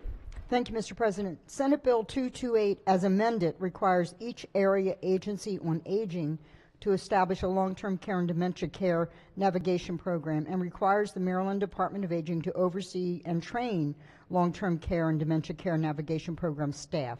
The purposes of these local programs include providing access and referrals to programs to long-term care and chronic disease services that provide support to individuals with dementia and their caregivers. Beginning in fiscal year 2025, the governor must include an annual appropriation of $2.4 million in the budget to manage the program statewide and fund the programs locally, with the funds distributed proportionally to each area on aging based on a formula. Amendment 1 adds sponsors and is technical. Amendment 2 makes the bill similar to the House Bill 614 as introduced by striking the establishment of a dementia care coordinator in the Department of Aging, eliminates a report and establishes a more comprehensive report, clarifies program requirements, and adds long-term care to program components and therefore renames the program. I move the amendments and the adoption of the favorable committee report. All right, floor leader moves for the adoption of the 2 committee amendments and the favorable committee report. On the amendments, any discussion? Any objections? Without objection, the 2 committee amendments are adopted. Question now on the amended report. Any discussion? If not, all in favor of the report say aye. Opposed, nay. The ayes have it. The favorable committee report as amended is adopted. Are there any further amendments to the bill or its title? Seeing none, Senate Bill 228 is hereby ordered printed for third reading. It's an important bill. Important bill. All right, clerk, read the next bill. Senate Bill 255, Senator Hester, Public Health, Home and Community-Based Services for Children and Youth, favorable to amendments. Chair recognizes the senator from Howard County as the floor leader. Thank you, Mr. President. Senate Bill 255 requires the Maryland Department of Health to expand access to and provide reimbursement for specified wraparound intensive home and case management services related to the 1915I Intensive Behavioral Health Services for Children, Youth, and Families program. Beginning in fiscal 2024, the Behavioral Health Administration must fund 100 slots in the Mental Health Case Management Program for children or youth who are not eligible for Medicaid services or at risk of out-of-home placement. The governor must also include funding in the annual operating budget for customized goods and services for youth receiving services under the 1915I Model or Mental Health Case Management Program. Uncodified language also requires specified consultation and reporting requirements for MDH. There are 2 amendments. The first amendment is technical. Amendment number 2 strikes a provision related to expanded eligibility criteria for Medicaid recipients and also codifies a recurring report. Move the adoption of the 2 committee amendments and the favorable committee report. Floor leader moves for the adoption of the 2 committee amendments and the favorable committee report. On the amendments, any discussion? Any objections? Without objection, the 2 committee amendments are adopted. Question now on the favorable committee report as amended. Any discussion? If not, all in favor of the report say aye. Opposed, nay. The ayes have it. The favorable committee report as amended is adopted. Are there any further amendments to the bill or its title? Seeing none, Senate Bill 255 is hereby ordered printed for third reading. Clerk, read the next bill. Senate Bill 431, Washington County Senators, Alcoholic Beverages Class 9 Limited Distillery License, Self-Distribution, favorable to amendments. Chair recognizes the senator from Carroll County as the floor leader. Thank you, Mr. President. Senate Bill 431, as amended, authorizes a holder of in Washington County, a holder of a Class 9 limited distillery license to acquire a Class 8 liquor wholesaler's license, which is similar to Class 1 distiller license holders. The amendments essentially allow Class 9 limited distillery licensees to sell and deliver alcoholic beverages manufactured under the license in bulk to a person in the state and to a person outside the state, consistent with the 3-tiered system in Maryland regarding the manufacture, distribution, and sale of alcohol. The 2 amendments alter the bill as I've just described. There was no opposition at the committee hearing. Mr. President, I apologize that I didn't have a nice, wonderful summary. I did have to read that word for word. I move the amendments and the adoption of the favorable committee report. No worries. All right. The floor leader moves for the adoption of the 2 committee amendments and the favorable committee report. On the amendments, any discussion? Any objections? Without objection, the 2 committee amendments are adopted. Question now is on the amended report. Any discussion? If not, all in favor of the report say aye. Opposed, nay. The ayes have it. The favorable committee report as amended is adopted. Are there any further amendments to the bill or its title? Seeing none, Senate Bill 431 is hereby ordered printed for third reading. Clerk, read the next bill. Senate Bill 555, the President Fair Wage Act of 2023, favorable with 2 amendments. Chair recognizes Chair of the committee. Thank you, Mr. President. Colleagues, Senate Bill 555 was amended by the Finance Committee, and in its current posture, the bill increases the minimum wage for all employers in the state January of 2024. This bill also repeals a mandate related to our Medicaid providers because it was taken care of in the budget in the 2024 budget by the governor. The bill also, as amended, removes the indexing feature that was introduced in the bill by the administration. So there are two amendments to the bill. Amendment number 1 is technical. Amendment number 2 strikes the provisions that would have indexed future increases in the minimum wage. And as I said, it repeals an irrelevant provision from the 2019 bill that offered the Board of Public Works to delay for 1 year an increase in the minimum wage due to economic conditions. Mr. President, I move the adoption of the amendment and the favorable committee report. All right, the Mr. floor leader President. moves for the adoption of the 2 committee amendments and the favorable committee report. Chair recognizes the senator from District 1 on the amendments, followed by the senator from Baltimore City. Thank you, Mr. President. I would like to, what would I like to do? I would like to lay this bill over under the rule, please. All right, the senator's motion is in order. The bill and the amendments will lay over under the rule. Clerk, read the next bill. Senate Bill 801, Senator Hester, Economic Development, Cybersecurity, Cyber Maryland Program, favorable with 2 amendments. Chair recognizes the senator from Anne Arundel as the floor leader. Thank you, Mr. President. Senate Bill 801 establishes the Cyber Maryland program in the Maryland Technology Development Corporation to 1, create a talent pipeline in cybersecurity, 2, serve as a hub for state workforce development programs in cybersecurity, and 3, generally coordinate cybersecurity and research and innovation in the state. The bill creates the Cyber Maryland Fund to be administered by the program and establishes and specifies the membership of the Cyber Maryland Board. Beginning in fiscal 2025, the governor must include an appropriation of $1, $250,000 for the fund, and 2, sufficient funds to cover specified staff for the program. Amendment 1 adds a sponsor. Amendment 2 adds for-profit corporations to the list of organizations and entities authorized to receive grant funding under the bill. The bill passed the committee unanimously, and I would therefore move the amendments and the adoption of the favorable committee report. Thank you. Floor leader move for the adoption of the 2 committee amendments and the favorable committee report. On the amendments, any discussion? Any objections? Without objection, the 2 committee amendments are adopted. Question now is on the amended report. Any discussion? If not, all in favor of the report say aye. Opposed, nay. The ayes have it. The favorable committee report as amended is adopted. Are there any further amendments to the bill or its title? Seeing none, Senate Bill 801 is hereby ordered printed for 3rd reading. All right, we had a bill that was special ordered to 1205. It is 1207. So if we could pull up the special order. The clerk will read the bill. Senate Bill 781, Senator Hester, Offshore Wind Energy State Goals and Procurement Promoting Offshore Wind Energy Resources Act. Question is on the adoption of the 2 committee amendments and the favorable report. The question remains on the 2 committee amendments. Chair recognizes the minority leader on the amendments. Thank you, Mr. President. With the floor leader yield, and we'll get back to where we were with some of the questions, please. It appears so. Senator may proceed. Thank you very much. I think we were talking last about the different method of the subsidy going away from ORECs to for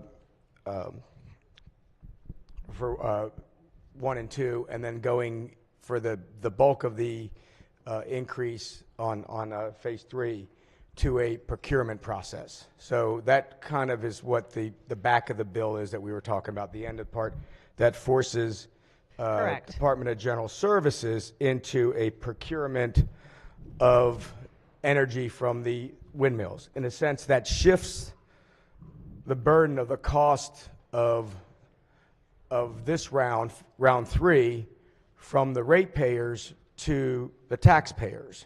Is that accurate? Yes, that's less regressive than going to the ratepayers. And I'd like to take this opportunity to note that there are millions and millions of dollars in the Inflation Reduction Act, which the state can use to pay for this. I'm going to get to that too, but I appreciate that. So just going back, that round 3, so rounds 1 and 2, subsidies are paying through the OREC. Round 3, we're talking about Department of General Services having to go into a long-term power purchase agreement that will commit the state and the taxpayers to paying for this electricity. Is that right? No? Tell me why. because DGS can decide not to accept a bid. There's nothing that mandates that they enter into a power purchase agreement. Okay, so if they did not go that direction, if they went in, they put out a solicitation and they determined that the cost of electricity was too high, they could reject that proposal. Then does round 3 go back to an OREC model? If that procurement process is not there any longer? It will stay with the ratepayers and the OREC process if the PPA doesn't work and there's no round 3. Okay, all right. Finally, you did mention the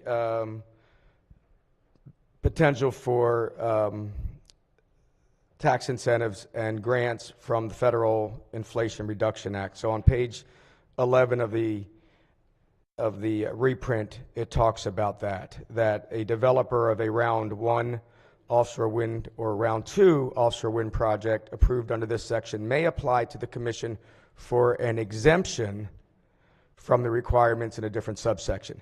That exemption, what they're applying for the exemption is a very important part of what the original offshore wind bill was that if the developer achieved any savings from in the cost of the project, or because they receive federal grants, rebates, tax credits, that 80% of the value of those savings had to go back to the ratepayers.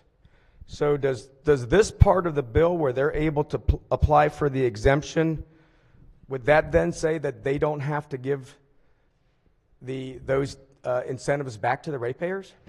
So this is going back to the nature of the Inflation Reduction Act. We're in a period where inflation is challenging these projects which have a lot of steel in them. And so the intent of the Inflation Reduction Act is meant to offset these inflationary pressures. And what we're doing here is we're allowing the federal funding to go to its intended use. Okay, so federal funding can go there, but we've passed legislation that says if they, and we specifically say in the legislation that the developers are required to pass along to ratepayers without the need for any subsequent commission approval 80% of the value of state or federal grants, rebates, tax credits, loan guarantees, or other similar benefits received by the project.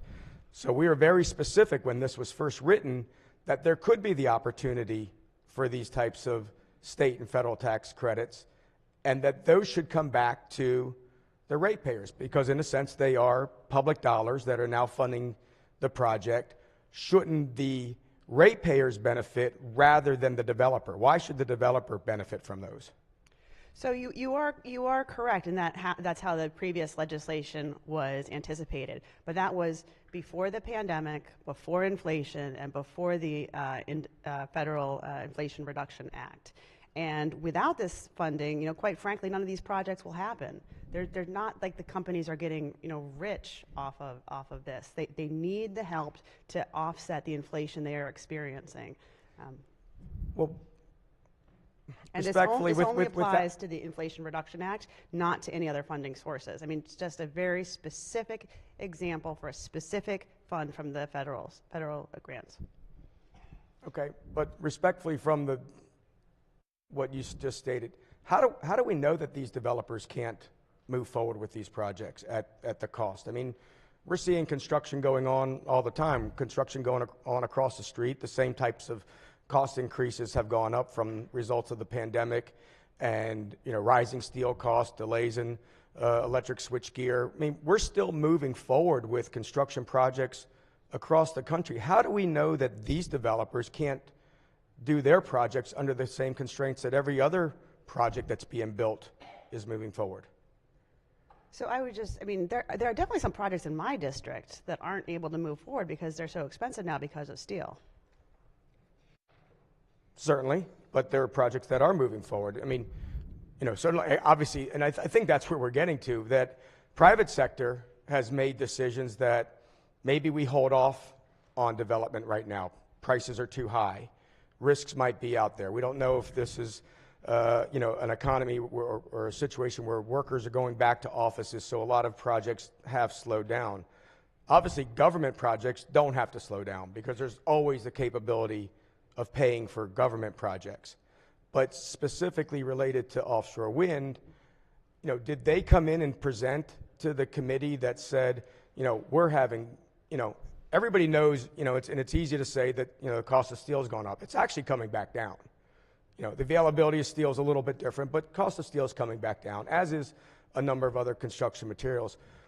But the question is, did they come before the committee and says, we just can't go forward with our projects because this specific cost went up, this specific cost went up, and we cannot work within the confines of the OREC caps? So that is exactly the heart of the matter. And in the bill, we do ask them to come before the Public Service Commission.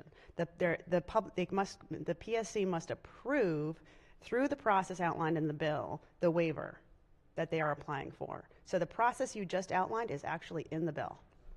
Right, so they have to come through, and PSC gives them 45 days, and they'll determine whether that they should not have to. But the fact that we're putting it in to legislation, and again, we're taking it off our hands and saying that they automatically get it back, and we throw it into the PSC's hands and say, well, you guys get to decide.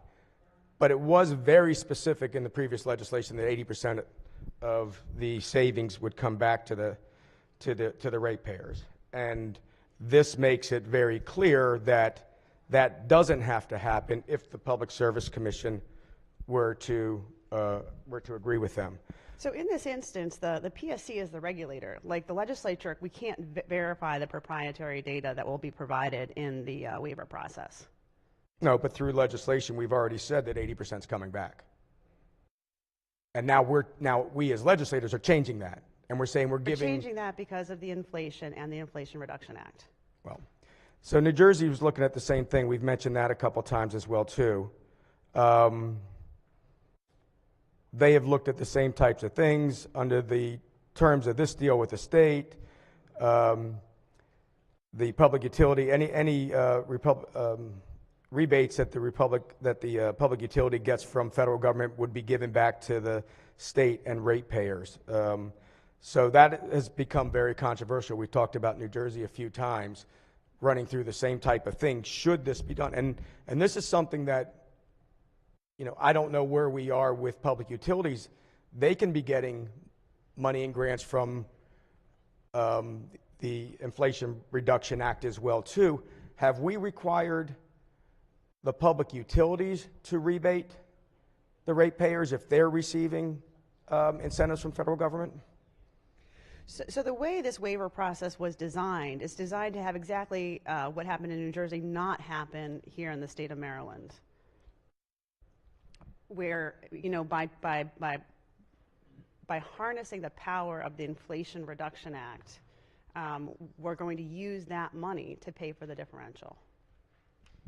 Okay, so potentially no savings come back to the ratepayers as a result of the developers getting federal funding. Developers make out. They receive the federal incentives and grants. Their project costs become lower. Ratepayers are still on the hook for the subsidy, right? No benefit comes to the ratepayers, even though costs come off the developer's balance sheet as far as the grants that they get. I'd like to go back to the fundamental premise of this bill, which, as I mentioned in the Maryland Matters article this morning, we need more energy. That is PJM telling us that we need more energy or prices are going to go up. And what this bill does is it outlines a process for generation and transmission to reduce the future energy prices. New Jersey saved $900 million by doing the transmission and generation in a cost-effective manner. And so the money isn't available unless the projects can be built. So if the projects don't get built, there's no money. There's no benefit to the ratepayer if the projects aren't built. New Jersey hasn't realized those savings yet. That's just potential if they move forward in the direction. I think New Jersey's got 4 or 5 offshore wind projects. One's much further advanced than the other. they're talking about them coming in, the state helping them out with this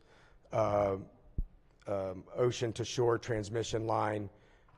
Other developers will have to pay into it. So it's projected savings. We haven't necessarily, I don't think that they can go out and necessarily say that they've realized those savings yet. But that goes back to the other part that we were talking about, the plug strip. So my concern going back to that plug strip is essentially, can we just get down to how is this being paid for? So the developers are paying to connect to the plug strip. To the plug strip. Yes. Who's paying for the plug strip and the connection onshore? So we are willing to use public resources, just like we did throughout the 20th century, to become the most prosperous country in the world. And if we have to pay for the plug strip and the beginning of the investment in a transmission and electrical grid that's fit for the 21st century, that's what we're going to do. And it's great because now we can do that with the Inflation Reduction Act. This makes it way more cost effective for ratepayers than doing nothing. Okay, I think it appears that there might have been two things mixed together. That so the developers that were responsible for doing we'll say plug strip, they didn't have to do a plug strip, but they had to bring their connections, they're onshore, do not have to do this any further under what the PSC and PJM is going to evaluate. The savings that the developer realizes from not having to do that are kept by the developer, just additional work that they do not have to provide. So there's no real savings. I don't see where the savings is coming from. These projects do not pencil out without inflationary support from the federal government. Well, we don't know if they pencil out or not. I mean, I haven't looked at an offshore wind developer's pro forma to take it. But let's go back to the waiver process in the bill. This is why the PSC, which is the regulatory body charged with overseeing this, that is why they are going to look at the proprietary documents provided by the companies to see if the projects pencil out. If the projects do not pencil out without the money from the Inflation Reduction Act, then those will not get approved. There's nothing to lose here. And in the long run, we're just going to wind up saving Marylanders money and being able to power our entire state with clean energy. Like I said earlier, eventually, with wind as one component, we could become a net exporter of clean energy. Okay, I mean, those are certainly lofty goals, and I can understand a number of the advocates that are pushing for those types of goals. I'll go back to, again, this piece of legislation was passed 10 years ago. We're nowhere closer to seeing offshore wind turbines out in the ocean. We haven't seen the development. I mean, we've seen press releases and photographs of a certain developer, leasing space up at Trade Point Atlantic, but we haven't seen any product come out of Trade Point Atlantic yet. We haven't seen any real concrete evidence that any of these projects are moving forward. And now they're all coming back and saying, you've given us the avenue to do it. You've given us the ability to in the sale of the OREX, for the ratepayers to subsidize this. And now, in the name of clean energy and potentially being a net exporter, we need more money. Our projects don't pencil out anymore. We need more assistance from either ratepayers or taxpayers in Maryland, right? That's where this bill has gotten. So I would agree with you that the energy transmission process is slow, and the intent of this bill is to speed it up.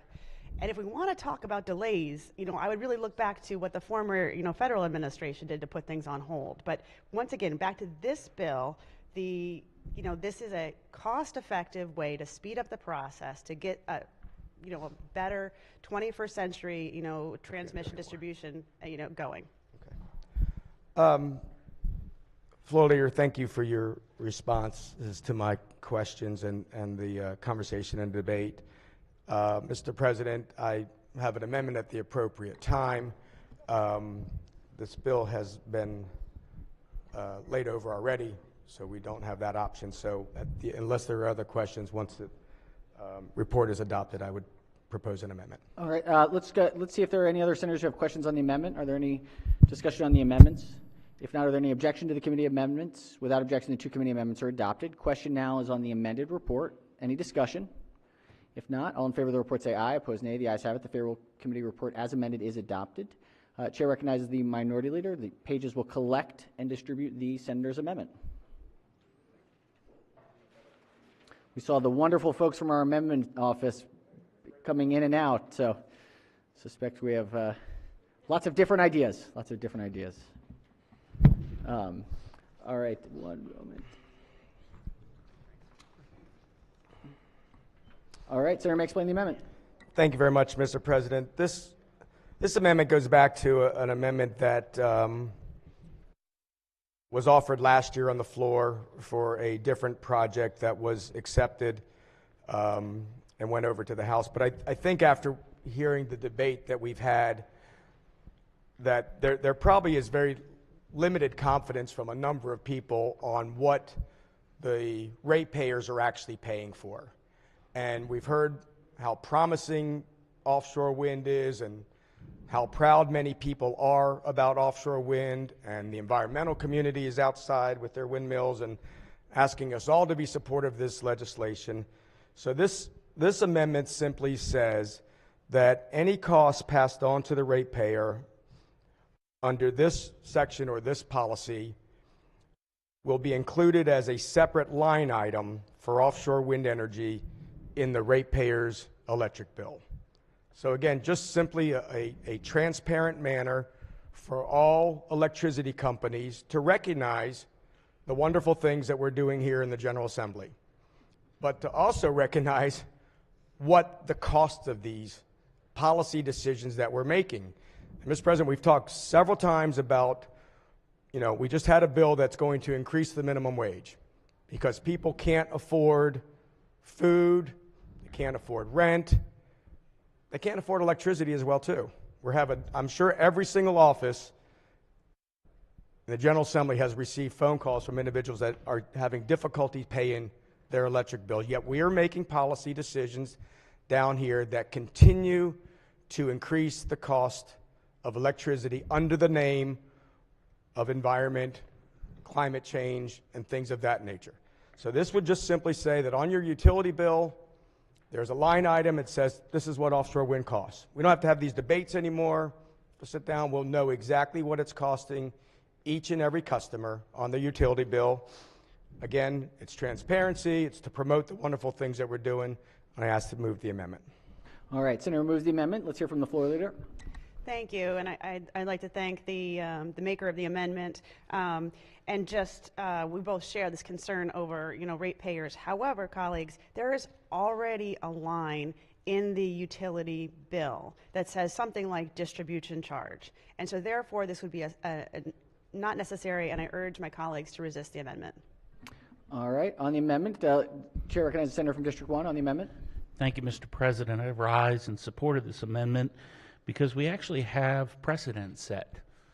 Many years ago, when we were looking at AES Warrior Run in District 1, we actually put a PERPA charge on. Now, while that charge did talk about distribution line, but it also then reminded those people who were in the actual district who actually were affected by this rate increase, that it said each and every month, and trust me, my constituents called me on a regular basis to know exactly what that was, and I firmly believe that's transparency. And we should be able to articulate to our constituents exactly what they're paying for. So I do support this amendment for the simple fact that we have precedent being set in these halls. Thank you. Thank you, Senator. On the amendment, Chair recognizes the minority whip. Thank you, Mr. President. I think it's important to note that a distribution charge is different than a subsidy paid for a particular service. Distribution charge deals with coming in, the hardware and the things coming into your house, whereas this is a specific set aside. And we don't have the ratepayers have been subsidizing this for over a decade now, in some manner, and we really don't have much to show for it. And now we're asking them to subsidize it even more and not giving the ratepayers the courtesy of knowing how much it is they're paying for.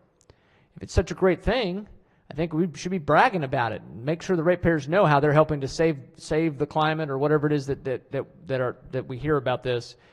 And so I think it's a great amendment, Mr. President. I would move the amendment. And I just say I think we need to take a long, hard look as we talk about renewable energy. We understand we want to promote it. We want to do more with it, and we do. I think we have to be very honest with ourselves and the public that it will cost some to invest in it. So I don't understand why it would be a bad thing to have the transparency with this. I think we have to have an honest conversation with people. So I support the amendment. I would ask for a roll call, Mr. President. All right, thank you, Senator. Chair recognizes the chair of the committee. On Yeah, the just very briefly, and I know my friend, the minority leader's well intended here. Just the workability. I'm just looking at the actual amendment language. Costs is not defined. I don't know how one would exactly quantify what costs are associated with specific offshore wind energy projects. The intent might be nice, well intended, but I don't see this as being workable in any way, shape, or form. So for that reason alone, Mr. President, I would resist this amendment. Thank you, Senator. Chair recognizes any senators who have not yet spoken who wish to speak. Chair recognizes the senator from the 38th District. Thank you, Mr. President. I rise in support of this amendment for transparency, honesty, and accountability. There have been references, several, to looking at New Jersey as our model. Well, in New Jersey, the owner of the offshore wind farm, which also is in Delaware, is saying very openly and truthfully that he cannot do the project without more money from the ratepayers in order to make a profit. So when we're looking at this, the future of Maryland taxpayers, as well as Maryland ratepayers, are going to pay for this in the end. So we need to be honest, transparent, and for that reason, I support this amendment. All right, thank you, Senator. Any senators who have not yet spoken wish to speak? If not, Chair recognizes the maker of the amendment. Thank you, Mr. President. Just to remind the body that there are a number of line items on your current utility bill. We figure out how to identify taxes. We figured out how to identify the universal service charge. We've figured out how to identify Empower. Empower is its own line item on the utility bill. So the fact that ORECs are a fixed price, not like RECs, which are a fluctuating price, which makes that a little bit more difficult because that's baked in to the supply costs. But the fact that ORECs are fixed, it is extremely simple to be able to identify the actual costs of the subsidies of what Marylanders are having to pay for this project. And as I mentioned, this was accepted last year. I know we've had a lot of conversations on the floor about, bills that were voted on last year and changed their mind. So I understand that there's a, potential for people to change their mind on it. But I do think, in the interest of transparency, that we should be letting ratepayers and the citizens of Maryland know what we're doing here in Annapolis. And with this cost, billions of dollars. I think offshore wind number one, when we came back, was a $4 billion subsidy that we were looking at. We've since gone to, the second portion of that, and now the third portion of that, up to 85,000 megawatts. We should be telling ratepayers why their cost of electricity is going up so much. It's very simple. It's, there's all kinds of conversation going on right now on why energy costs are so high, but people fail to look. They're high because of the decisions that are being made in these two chambers. Decisions, when offshore wind first came out, it was $1.50 a month. That was what was promoted. Everybody's going to be $1.50 a month. When the second portion came out, 88 cents a month. This portion of it goes from 2,000 to now 8,500. And there's no mention anymore about what the potential cost of this could be in this legislation. We have identified it on both the first two. Now we don't. Now it's a secret. We don't want anybody to know what's going on. We don't want anybody to know that these developers are getting federal tax incentives, federal grants to build their projects, and they're keeping that money, not passing it back on to the ratepayers. I just say let's be open and transparent about it. Again, if these are good policies that we think we're making down here, let's be honest about it. Let's show the ratepayers what they're paying for. Thank you, Senator. All right. On the amendment, the clerk will call the roll. Mr. President? Has everyone recorded their vote? Anyone wish to change their vote? Explain their vote? If not, the clerk will take the call. With 30 votes in the negative, the senator's amendment fails. Additional amendments to the bill or its title? Seeing none, Senate Bill 781 is hereby ordered printed for third reading. All right, let's go to judicial proceedings. Actually, we have not done, do we have the chair budget and tax? No. Okay, all right, let's go to judicial proceedings. This is calendar report number 15. Clerk will read the first bill. Senate Bill 97, Senator Carter, Courts, Jury Service, Disqualification, Favorable, one amendment. Chair recognizes the bill sponsor as the floor leader. Thank you, Mr. President. This bill alters one of the circumstances under which an individual may be disqualified from jury service. The bill repeals a provision that disqualifies an individual who has previously received a sentence of imprisonment of more than 1 year. Instead, an individual is not qualified for jury service if the individual has been convicted of a crime by imprisonment exceeding 1 year and is currently serving the sentence imposed for the conviction, including the term of probation. The bill repeals as obsolete a provision providing that an individual with a disqualifying conviction who has been pardoned qualifies for jury service. There is one committee amendment which adds individuals on parole to those disqualified from jury service, as well as persons convicted of crimes involving perjury, witness intimidation, jury intimidation, and fraud-related crimes. I would move the adoption of the committee report and the amendment, and I would also just mention that the bill with the amendment is in exactly the same form as this body passed before. Thank you. All right, thank you, Senator. The senator has moved for the adoption of the one committee amendment and the favorable committee report. Chair recognizes the minority whip on the amendment. Thank you, Mr. President. I wonder if my friend, the floor leader, would yield for a couple of questions. The senator yields. Certainly. Senator may proceed. Thank you. I was listening, but I might need you to kind of repeat a couple of things. So we passed this last year. I remember the amendment because I think I was the one who did the amendment. It's an excellent amendment. Good gentleman's amendment. Yeah, that's right. Despite that, I still have some concerns. So can you just remind us, so what we're talking about here is, I guess I assumed this bill passed the House, but the House, in its wisdom, decided not to. Is that correct? I think so, yes. It wasn't, the House didn't adopt the amendment. Didn't make it through. But so what this bill does, and please tell me if I'm wrong, is now if you are, it removes restrictions on people not being able to serve on juries if they have a criminal record. Current law, and again, tell me if I'm wrong, current law is if you have been sentenced to more than a year in jail for is it any crime that carries with it a sentence of more than a year in jail, or you've actually served more than a year in jail? The current law is any crime that is, the sentence is more than 1 year. You're prohibited under current law. So that could be obviously felonies. It could also be misdemeanors. Yes.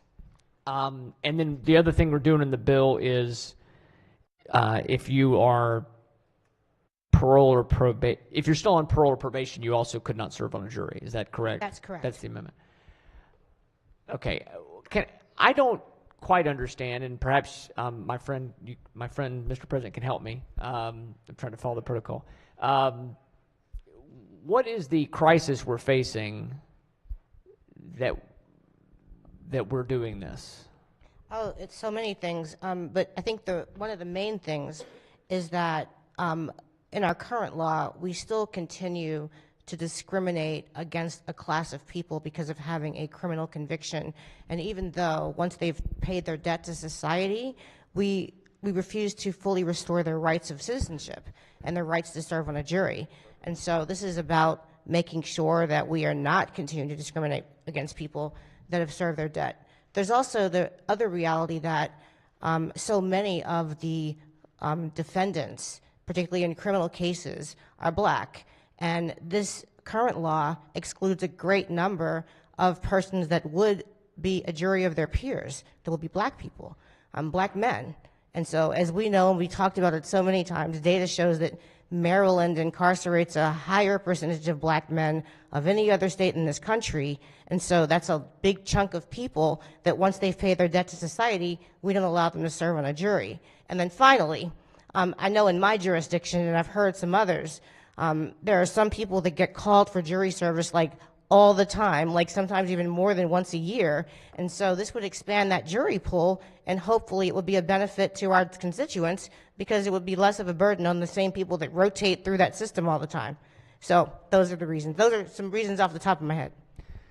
Thank you for the answers. And if I could follow up, so when we talk about discrimination, generally you say there's people who are of the same resume or being discriminated. But when you've committed particularly a violent crime or a crime that involved you going to prison for more than a year, or at least being sentenced for more than a year, so you're not discriminating to say that it's a concern that someone would be on a jury with a significant criminal record. Now, I understand there could be some people who maybe just has one offense that's not this bill.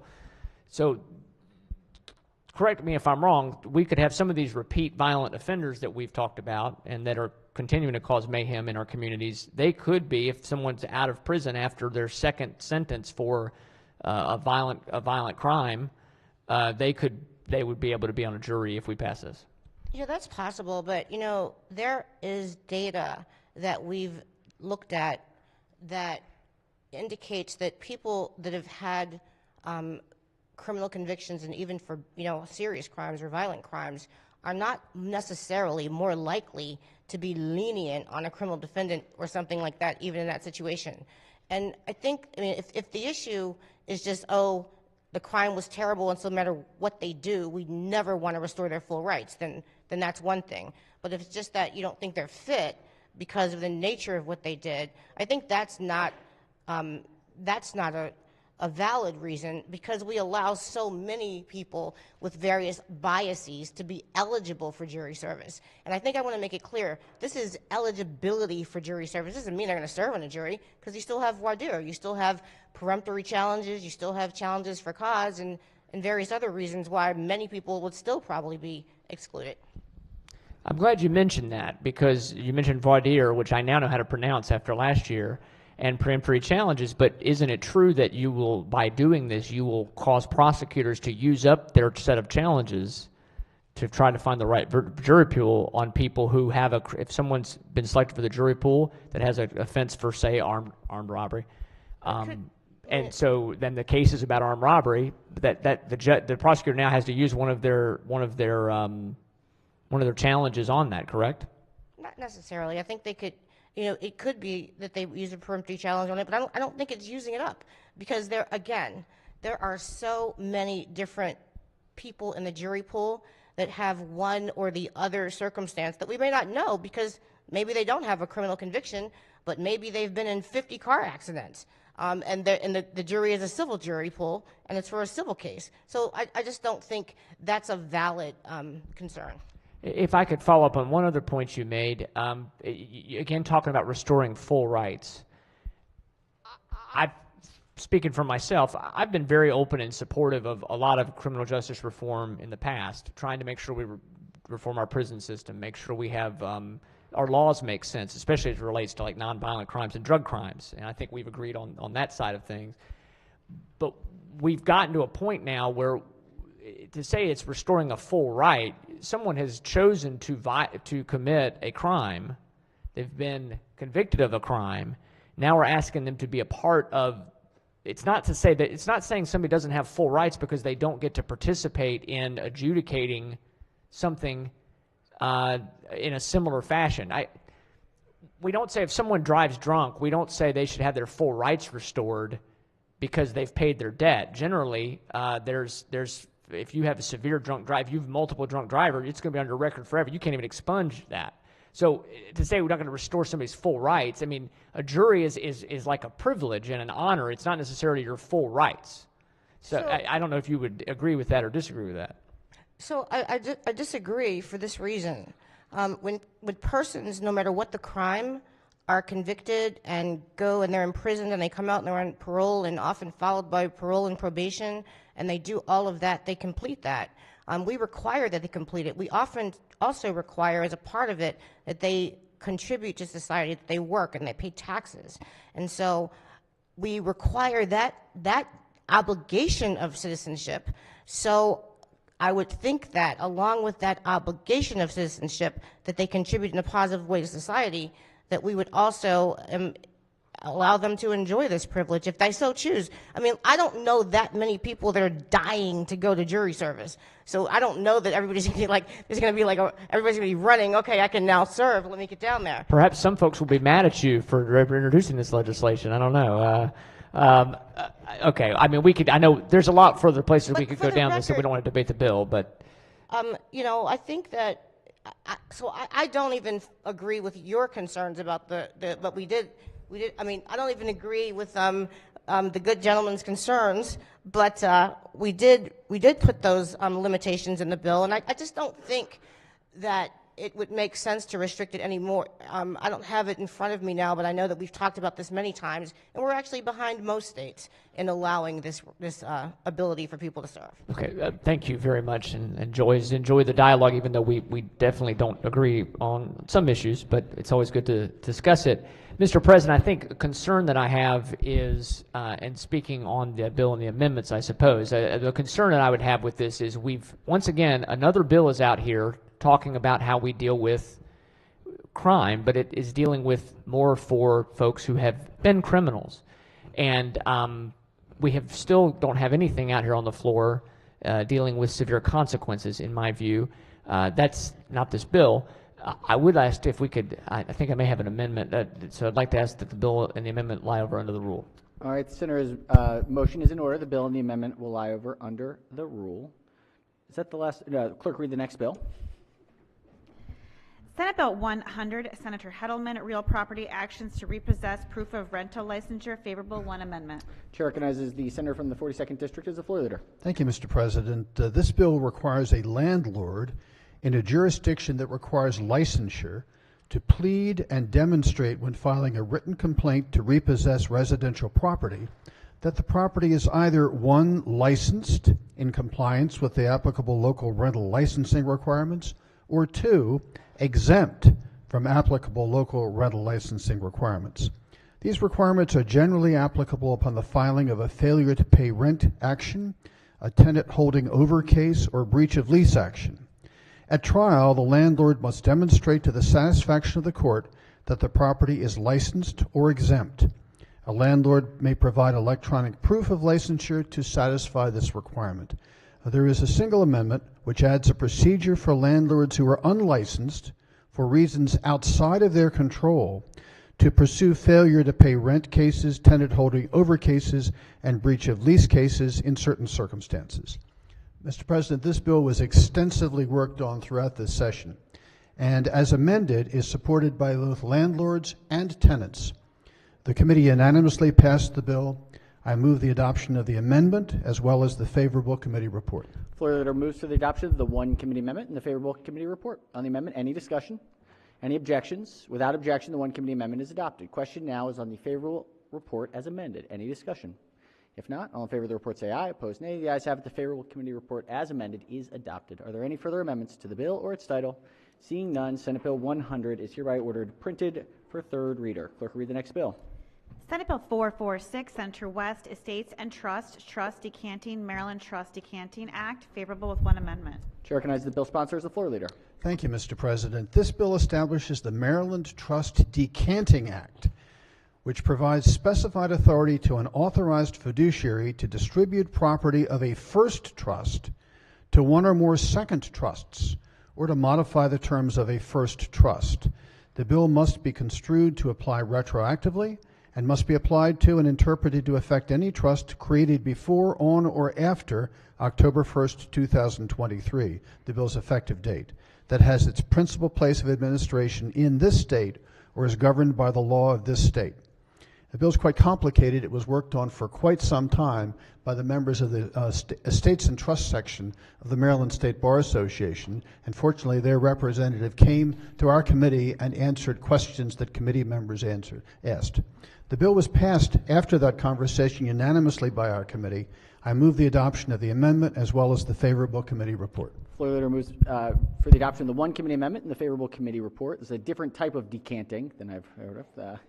Right? Right? Oh, yeah. Oh, interesting. Makes sense. All right. Learn something new every day. Black's Law right there, it's a dictionary. All right, on the amendment, any objections to the amendment? Without objection, the one committee amendment is adopted. Question now is on the amended report. Any discussion? If not, all in favor of the report say aye. Opposed, nay. The ayes have it. The favorable committee report as amended is adopted. Are there any further amendments to the bill or its title? Seeing none, Senate Bill 446 is hereby ordered printed for third reading. Clerk, read the next bill. Senate Bill 851, Senator Carter, Maryland General and Limited Power of Attorney Act, Assistance with Governmental Benefits and Programs, favorable with 2 amendments. Chair recognizes the bill sponsors. The floor leader. Thank you, Mr. President. This bill is the product of the Joint Task Force on Estate and Trust and Elder and Disability Rights Law sections of the Maryland State Bar Association. The bill amends the statutory forms under the Maryland General and Limited Power of Attorney Act to include an authorization for an agent to perform the acts necessary to enable a principal to qualify for a government benefit program, including obtaining personal and financial records to the extent specifically authorized to transfer or gift the principal's property. The bill also makes related changes to a specified grant of authority and optional grants for a specific authority in the limited statutory form regarding gifts and transfers and the creation of funding of specified trust or accounts. Amendment number 1 is technical. Amendment number 2 clarifies the authority of the agent under the Maryland statutory personal financial power of attorney form, provides for the granting of a successor agent or agents and the compensation allowance for an agent under the form. It defines tangible property as it relates to the titled and untitled personal property and an agent managing property. It clarifies the granting of specific authority with regards to gifting and transferring a gift to certain persons. It provides also for joint accounts and beneficiaries and survivorship rights for joint accounts and allows for the disclaiming of property. It clarifies the provisions relating to a benefit, refer to a governmental benefit, and makes technical changes. The committee vote was unanimous. I would move the adoption of the favorable committee report as amended. All right, the floor leader moves for the adoption of the 2 committee amendments and the favorable committee report. On the amendments, any discussion? Any objections? Without objection, the 2 committee amendments are adopted. Question now is on the amended report. Any discussion? If not, all in favor of the report say aye. Opposed, nay. The ayes have it. The favorable committee report as amended is adopted. Are there any further amendments to the bill or its title? Seeing none, Senate Bill 851 is hereby ordered printed for third reading. Clerk, read. Oh, is that the end of that calendar? All right, let's go to back to Education, Energy, and the Environment, report number 22. Clerk, read the first bill. Senate Bill 222, Senator Augustine, Environment, Reducing Packaging Materials, Producer Responsibility, favorable with 4 amendments. Chair recognizes the bill sponsors. The floor leader. Thank you, Mr. President. Senate Bill 222, Environment, Reducing Packaging Materials, Producer Responsibility. Colleagues, in my house, I have the job of taking out the trash and the recycling, or many of you do too. When we do that, we put the stuff in the little blue bin and we just kind of put it out there and the folks come and they pick that up. I don't pay too much attention to the packaging, the plastic things that I'm putting in there, but that's what this bill is actually about, because there is a cost associated with folks coming, picking that up and recycling. That's what's there. Now, what we're able to do right now through our local municipalities and our county governments is to pay for a portion of that recycling, which we all know, we all agree, we all want to do recycling, we want to have this circular economy. We pay for a portion of that by our government selling that product, be it plastics, be it other materials, be it paper, back into the marketplace. That helps to reduce our overall cost of recycling it also helps to make for a more circular economy where we're not doing this wasting all the time. One of the things that I learned, though, is that when we have, like, say, those big things that carry detergent and stuff like that, I don't pay attention to whether or not it's orange. Well, actually, that's not true. I do pay attention to whether or not it's orange or if it's blue or whatever, because that's marketing. And the marketing does make a difference on what I do. But what I didn't know is that it makes a difference in our recycling, actually. Because when it is blue or orange, it's not as easy for us to sell it back into the market. Now, if it was clear, all of a sudden now, it's a lot easier for us to sell it back. That's what this bill is about. This bill is about making sure that those who are able to make those decisions about marketing have an incentive to do it a better way. We're going to make sure that they're able to do it in a better way. And that's what this is. That's what this balanced bill is about, making sure that that process has the incentives aligned for folks to make those marketing decisions. And so what Senate Bill 222 does is it establishes a required framework for producers of packaging materials to create and implement producer responsibility plans for affected products. The bill provides for the creation of a producer responsibility organization, which must register annually with the Maryland Department of the Environment beginning July 1st, 2024. Producer responsibility plans must be submitted by each producer, either individually or as part of the producer responsibility organization, to the department for review and approval by April 1st, 2026.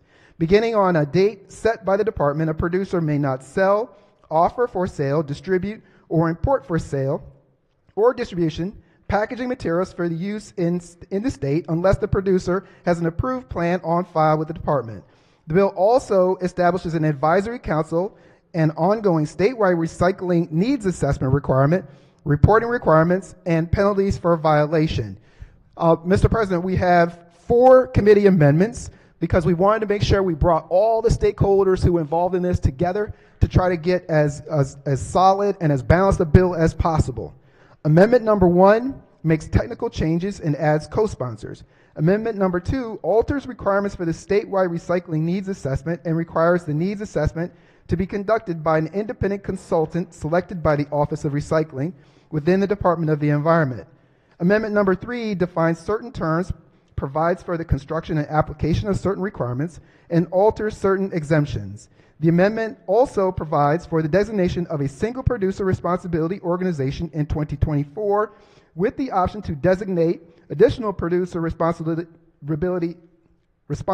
organizations beginning in 2030. Amendment number 4 clarifies language around reimbursements paid to local governments for costs associated with transporting, collecting, and processing packaging materials, and alters the composition of the Producer Responsibility Plan Advisory Council. Finally, the amendment alters the bill's penalty provisions. Mr. President, I move adoption of the 4 committee amendments and the favorable committee report. Floor leader moves for the adoption of the 4 committee amendments and the favorable committee report. Chair recognizes the minority whip on the amendments. Thank you, Mr. President. I wonder if my friend, the floor leader, would yield for a question. Will the floor leader yield? Absolutely. I know you've worked on this issue for, thank you, Mr. President. I know the floor leader, the Senate Pro Tem has worked on this issue extensively, and I appreciate the commitment. And I think it's important to note, we do understand that we're putting all this stuff in recycling bins, but if we don't wash it out, and there's a lot of ways that recycling doesn't get recycled, unfortunately. So I try to always recycle as many things as I can. It is challenging. So it is an issue for sure. Question, of course, is partly because I think a lot of lay folks don't understand that it's not 100% recycling rate. It's actually a very low recycling rate. You know, who pays for it. So all this is important issue. I wonder if I could just ask you, first of all, this is pretty groundbreaking, correct? I think, how many other states have a law like this right now? So we would be the 5th state. Thus far, there have been 4 states, but this is a long-standing practice in other countries. And it's a number of countries in Europe, also in provinces in Canada. So this is not at all new. This has actually been going on for quite some time. And those that have adopted it have a much higher level of recycling than we do. When you say that, do you mean that they have a much higher level of it actually getting, the percentages it actually gets recycled? That is correct. Once they have brought together a producer responsibility organization where they have the people who are actually making the decisions having some skin in the game, they are changing the way that they are making packaging decisions, and it has driven much higher the recycling rate overall. Europe is a little bit different than the United States. It's not bad to look there necessarily, but are any of these other 4 states operational? They are all in the midst of getting their regulatory framework up and running. Okay. Can you talk to me about what these producer responsibility organizations are? What does that look like? Is it per county? Is it per municipality? The way that we set it up in the bill as amended is that we would have one producer responsibility organization to start. And what that would mean is those people who have brands as defined in the bill would have a requirement to join that producer responsibility organization. Only one to start. But now we did put in here that if there was a need after a certain number of years, that it made sense for us to have some additional producer responsibility organizations that may have some more specific needs. We've put that into the bill. But to start, in order to keep it it's not to keep down the level of complication, we will start with one producer responsibility organization. Okay, and then after 5 years, I saw on page 13, after 5 years, producer responsibility organizations, you would allow nonprofits to possibly become, you could have multiple ones, nonprofits could become a PRO? That is correct. After 5 years, and that's just actually a definition of the PRO itself, I mean, as far as what that is, but it's not that that's a different type of PRO. It's simply saying that if after we have our experience, we get up and running within those first 5 years, that we then would allow for additional ones, as I mentioned, let's say maybe for particular specialties that may feel like it just makes more sense to be separated into one smaller group. So this bill is setting up the producer, I wrote my notes here, producer responsibility organization. That's a quasi-governmental, it's nonprofit, I think you may have just answered the question, just to make sure I understand. Yes, a separate nonprofit that will stand up. Who sets it up? The bill allows it, right, or the bill authorizes it. Is it the producers? The producers, yes. The members of the PRO are the ones who set that up, and it is spelled out in the bill who would be a part of the producer responsibility. Okay, yeah, all right. And then, okay. After we have, and the producer responsibility organization itself sets the fees? Yes, that is one of the features of this, is that the producer responsibility organization comes together, they put together a plan, and within that plan they will come up with certain goals, they will also come up with certain fees. Within those fees we allow for something called eco-modulation, which says that if you are already doing a better job with your stuff is better to be recycled, your fee will be less than those for those things that would otherwise just go straight into the landfill. We also have, though, because they have to then take that plan to the Department of the Environment, who actually gets an opportunity to really are the ones who approve this plan. Now, we do that, though, in concert with an advisory council that we put together to make sure that a variety of stakeholders have a stake in how the plans are set up. I think I saw that advisory council in here, so that they can kind of be almost like an ombudsman to make sure that we're taking into account everything.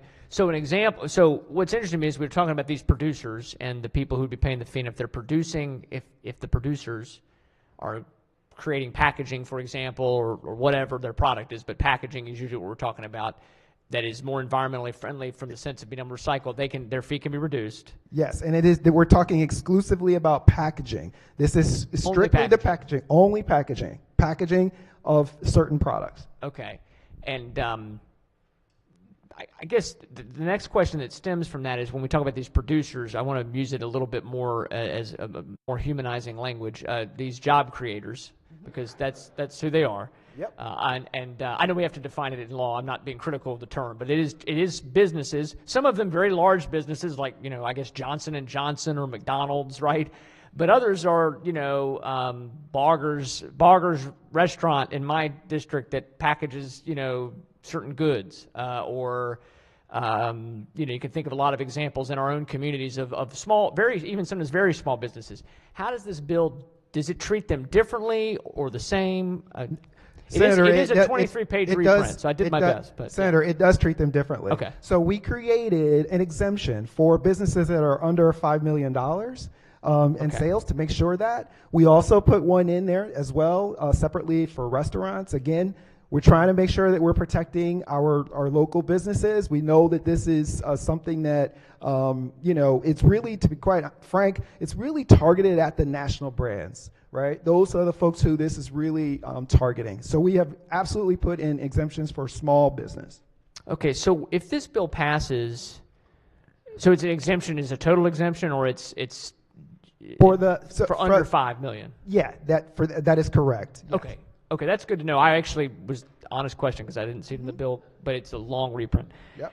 And then for the businesses that maybe are above the $5 million that are the producers that are captured under the bill, what happens when this goes? If this goes into law, governor signs it, goes into effect October 1, I guess. What's the next step? What will producers have to do?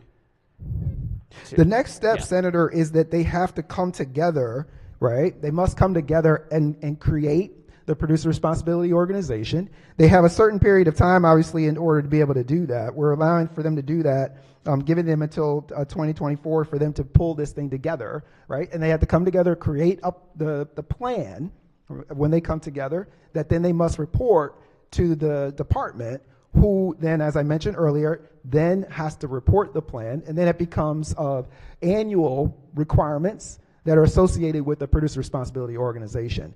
We do have a goal within there, I will just say to you, of trying to reduce waste. We're trying to reduce waste by 25% over a 5-year period, because really that's a large part of what we're trying to do here. We're trying to reduce waste, and we're also trying to reduce overall cost. Okay, no, and I think that's a great goal. That's great information, and it's good they have till 2024. So each business has to create its own compliance plan. When will the PRO be set up, and who appoints that? That's what I'm saying is the PRO. In essence, it's the way it sets itself up. The members come together.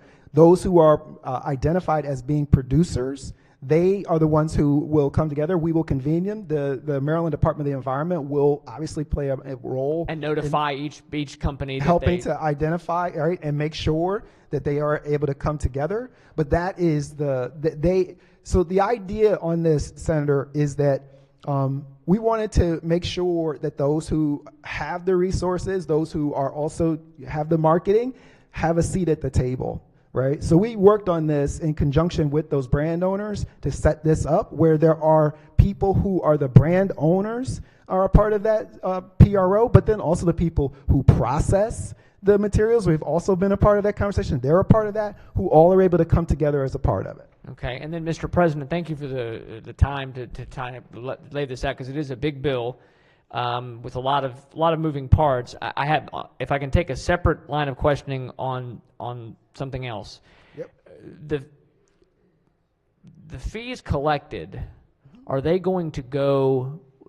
Tell me where the fees go. I think I know, but just for the body's so benefit. the fees collected are going to go to our localities, okay? And we made it in there such that, like, let's say if our counties, those who are responsible for the recycling programs, the fees go to pay for, and we want, again, trying to have some balance here. We have it set up in this bill. We make it a shared responsibility. So that's a part of the whole planning process. So just kind of like you said, it's like make it sort of simple. So if that jug costs $1 at the end of the day, for the costs associated with the waste, so that's like after we've sold the item back and everything else, 50 cents would be for the producer responsibility organization, and then the other 50 cents would remain where it is today, which is with our local governments. And what does the PRO do with that 50 cents? The 50 cents goes to the local government to help pay for the $1. So the $1 is still there. So now,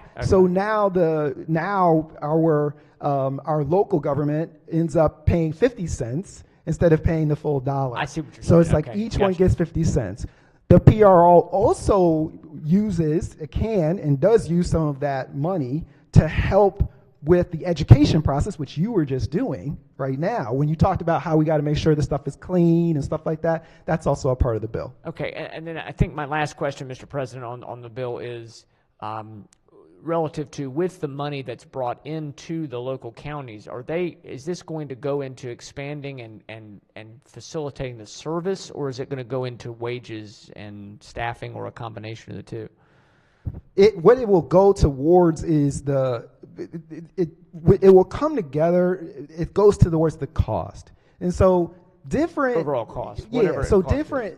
So there are different elements, obviously, towards the cost. The other thing that we did put in here is we put in some flexibility for those who might have like a single stream or a multi-stream. But I will give you an example where sometimes it is a labor cost. Like if we used to put the single-use plastic bags in there into the thing, right? And what we learned was that they actually had to go out there and physically pull those things out, and it was costing so much money in order to really run through the machines, which do kind of like the mechanical sorting of the items. So we do have the machines, but there is a labor element associated with it. I think the concern I heard on one factor is just making sure it's not wage replacement, but that it's adding to the overall. I mean, because this is going to be charged to every consumer that buys a product will pay a higher price for this. Well, no, they won't. That's the beauty of this. So first of all, like right now, as taxpayers, we're already paying this. Right. Right? So, but what's going on right now? Theoretically, but yes. Right. Well, we are, right? Because we have to pay for the blue bin to get recycled. I mean, it used to be that the cost of the recycling was a profit area for many of our localities and counties and stuff like that, because they would sell the materials and they make a profit. That's no longer the case. Now it costs them money, but we know it's what we want to do. We know it's the right thing to do. What will happen now is the example that I just gave you. Now we're going to say to the person who creates that product that costs us money, they're going to be charged more. But if you give it to us in clear plastic, we'll charge you less. Why? Because we're trying to drive down the overall cost within for everybody. So I would just say that the intention of this is to reduce the waste and also reduce the overall cost. Okay, thank you for your answers. Mr. President, I don't know if anybody else has any questions, but I do have a couple of ideas I think could help this bill become even better. I would like to see if I could have the bill and the amendment lie over under the rule. All right, the senator's motion is in order. The bill and the amendment will lie over under the rule. Clerk will read the next bill. Senate Bill 223, Senator Augustine, State Government, State Facilities, Charges, Enclosures, Procedures, favorable with one amendment. Chair recognizes the bill sponsor as the floor leader. Thank you, Mr. President. Senate Bill 223 establishes specified notice, public hearing, and reporting requirements when a principal department of the executive branch of the state government seeks to close a state facility. The bill also modifies existing notice and public hearing requirements that must be followed when a principal department seeks to change the use, purpose, or function of a state facility. The bill expands the notice and hearing requirements in each of these circumstances to apply for a facility to which 25 or more state employees are regularly assigned. There is one committee amendment. The amendment authorizes the modification of timelines in the event of an emergency, so long as notice, hearing, and public comment standards are generally provided at the earliest possible date. The amendment requires a unit to explain the closure instead of requiring a unit to justify it, and requires a report to be submitted upon closure to incorporate plans to assist patients, clients, and inmates impacted by the closure.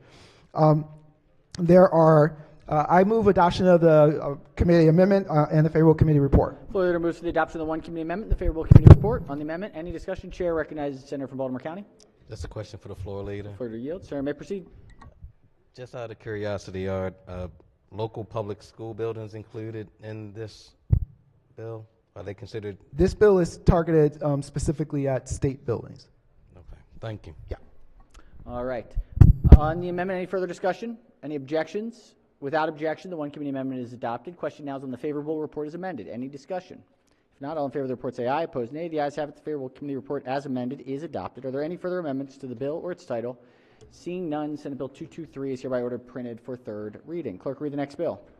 Senate Bill 262, Senator Gallion, Environment on Farming Composting Facilities Permit Exemption, favorable with three amendments. Chair recognizes the bill sponsor as the floor leader. Thank you, Mr. President. As amended, Senate Bill 262 requires the Maryland Department of Environment to establish an exemption by regulation from specified permitting requirements for an on-farm composting facility that uses 10,000 square feet of area or less for active food scrap composting, subject to certain conditions. There are three committee amendments. The first one is technical. Second amendment adds and alters certain definitions, establishes requirements for new composting facilities operating under certain permit exemption, and reduces the area that may be used for active food scrap composting under the bill from the original 40,000 square feet down to 10,000 square feet. That was something that we had worked out with the Department of Environment. And the third amendment requires the Department of Environment to conduct an analysis of the impact of on-farm composting facilities in the state, and specifies that the bill is not intended to alter requirements for farms or composting facilities operating under existing permit exemptions. I'd like to move for adoption of the three committee amendments and for the favorable committee report. All right, the floor leaders move for the adoption of the three committee amendments and the favorable committee report. On the amendments, any discussion? Any objections? Without objection, the three committee amendments are adopted. Question now is on the amended report. Any discussion? If not, all in favor of the report say aye. Opposed, nay. The ayes have it. The favorable committee report as amended is adopted. Are there any further amendments to the bill or its title? Seeing none, Senate Bill 262 is hereby ordered printed for third reading. Clerk will read the next bill. Senate Bill 649, Senator Alfred, State Government Regulation Procedures and Maryland Registrar, favorable with two amendments. Chair recognizes Senator from Baltimore City as the floor leader. Thank you, Mr. President. This bill has to do with the operations of our AELR and publishing regulations. This bill requires DLS to adopt a procedure around when notices around change of regulations are submitted to our committee. It alters the number of days, giving our committee a little more time to do it. It also requires that there is a filing system, electronic filing system that is established. Also adjust some of the regulations about how it's published in the Maryland Register. I'm sure not many of you know, but our Secretary of State is involved with the tracking and publishing of these regulations once they're changed. The bill also specifies that they must have at least, the department must have at least 15 recent issues of the Maryland Register available on its website. There are two committee amendments. The first amendment makes technical changes.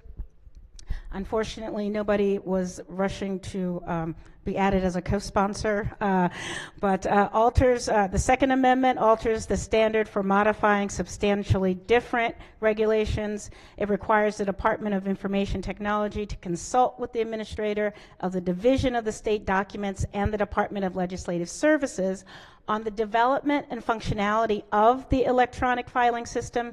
And finally, it requires the Department of Information Technology to submit a report. I move for the adoption of the two committee amendments and the favorable committee report.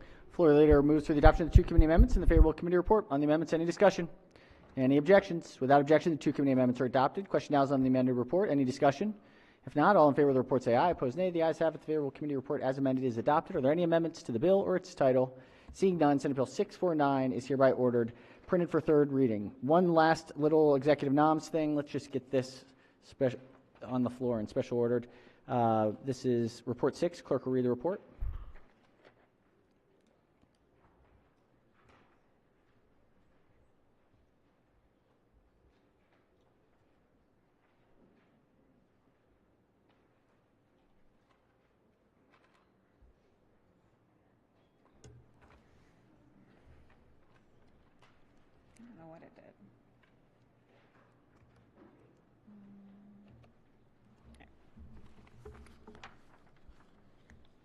Report number 6, the Executive Nominations Committee report favorably on the attached gubernatorial appointments and recommends that the Senate of Maryland advise and consent to these appointments.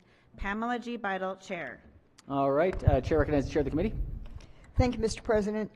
This is calendar number 6, It includes a variety of boards and commissions. This is only the names that we move favorable on Monday night. So it's the list of nominees we heard this past Monday. They can be found on your floor system under other business.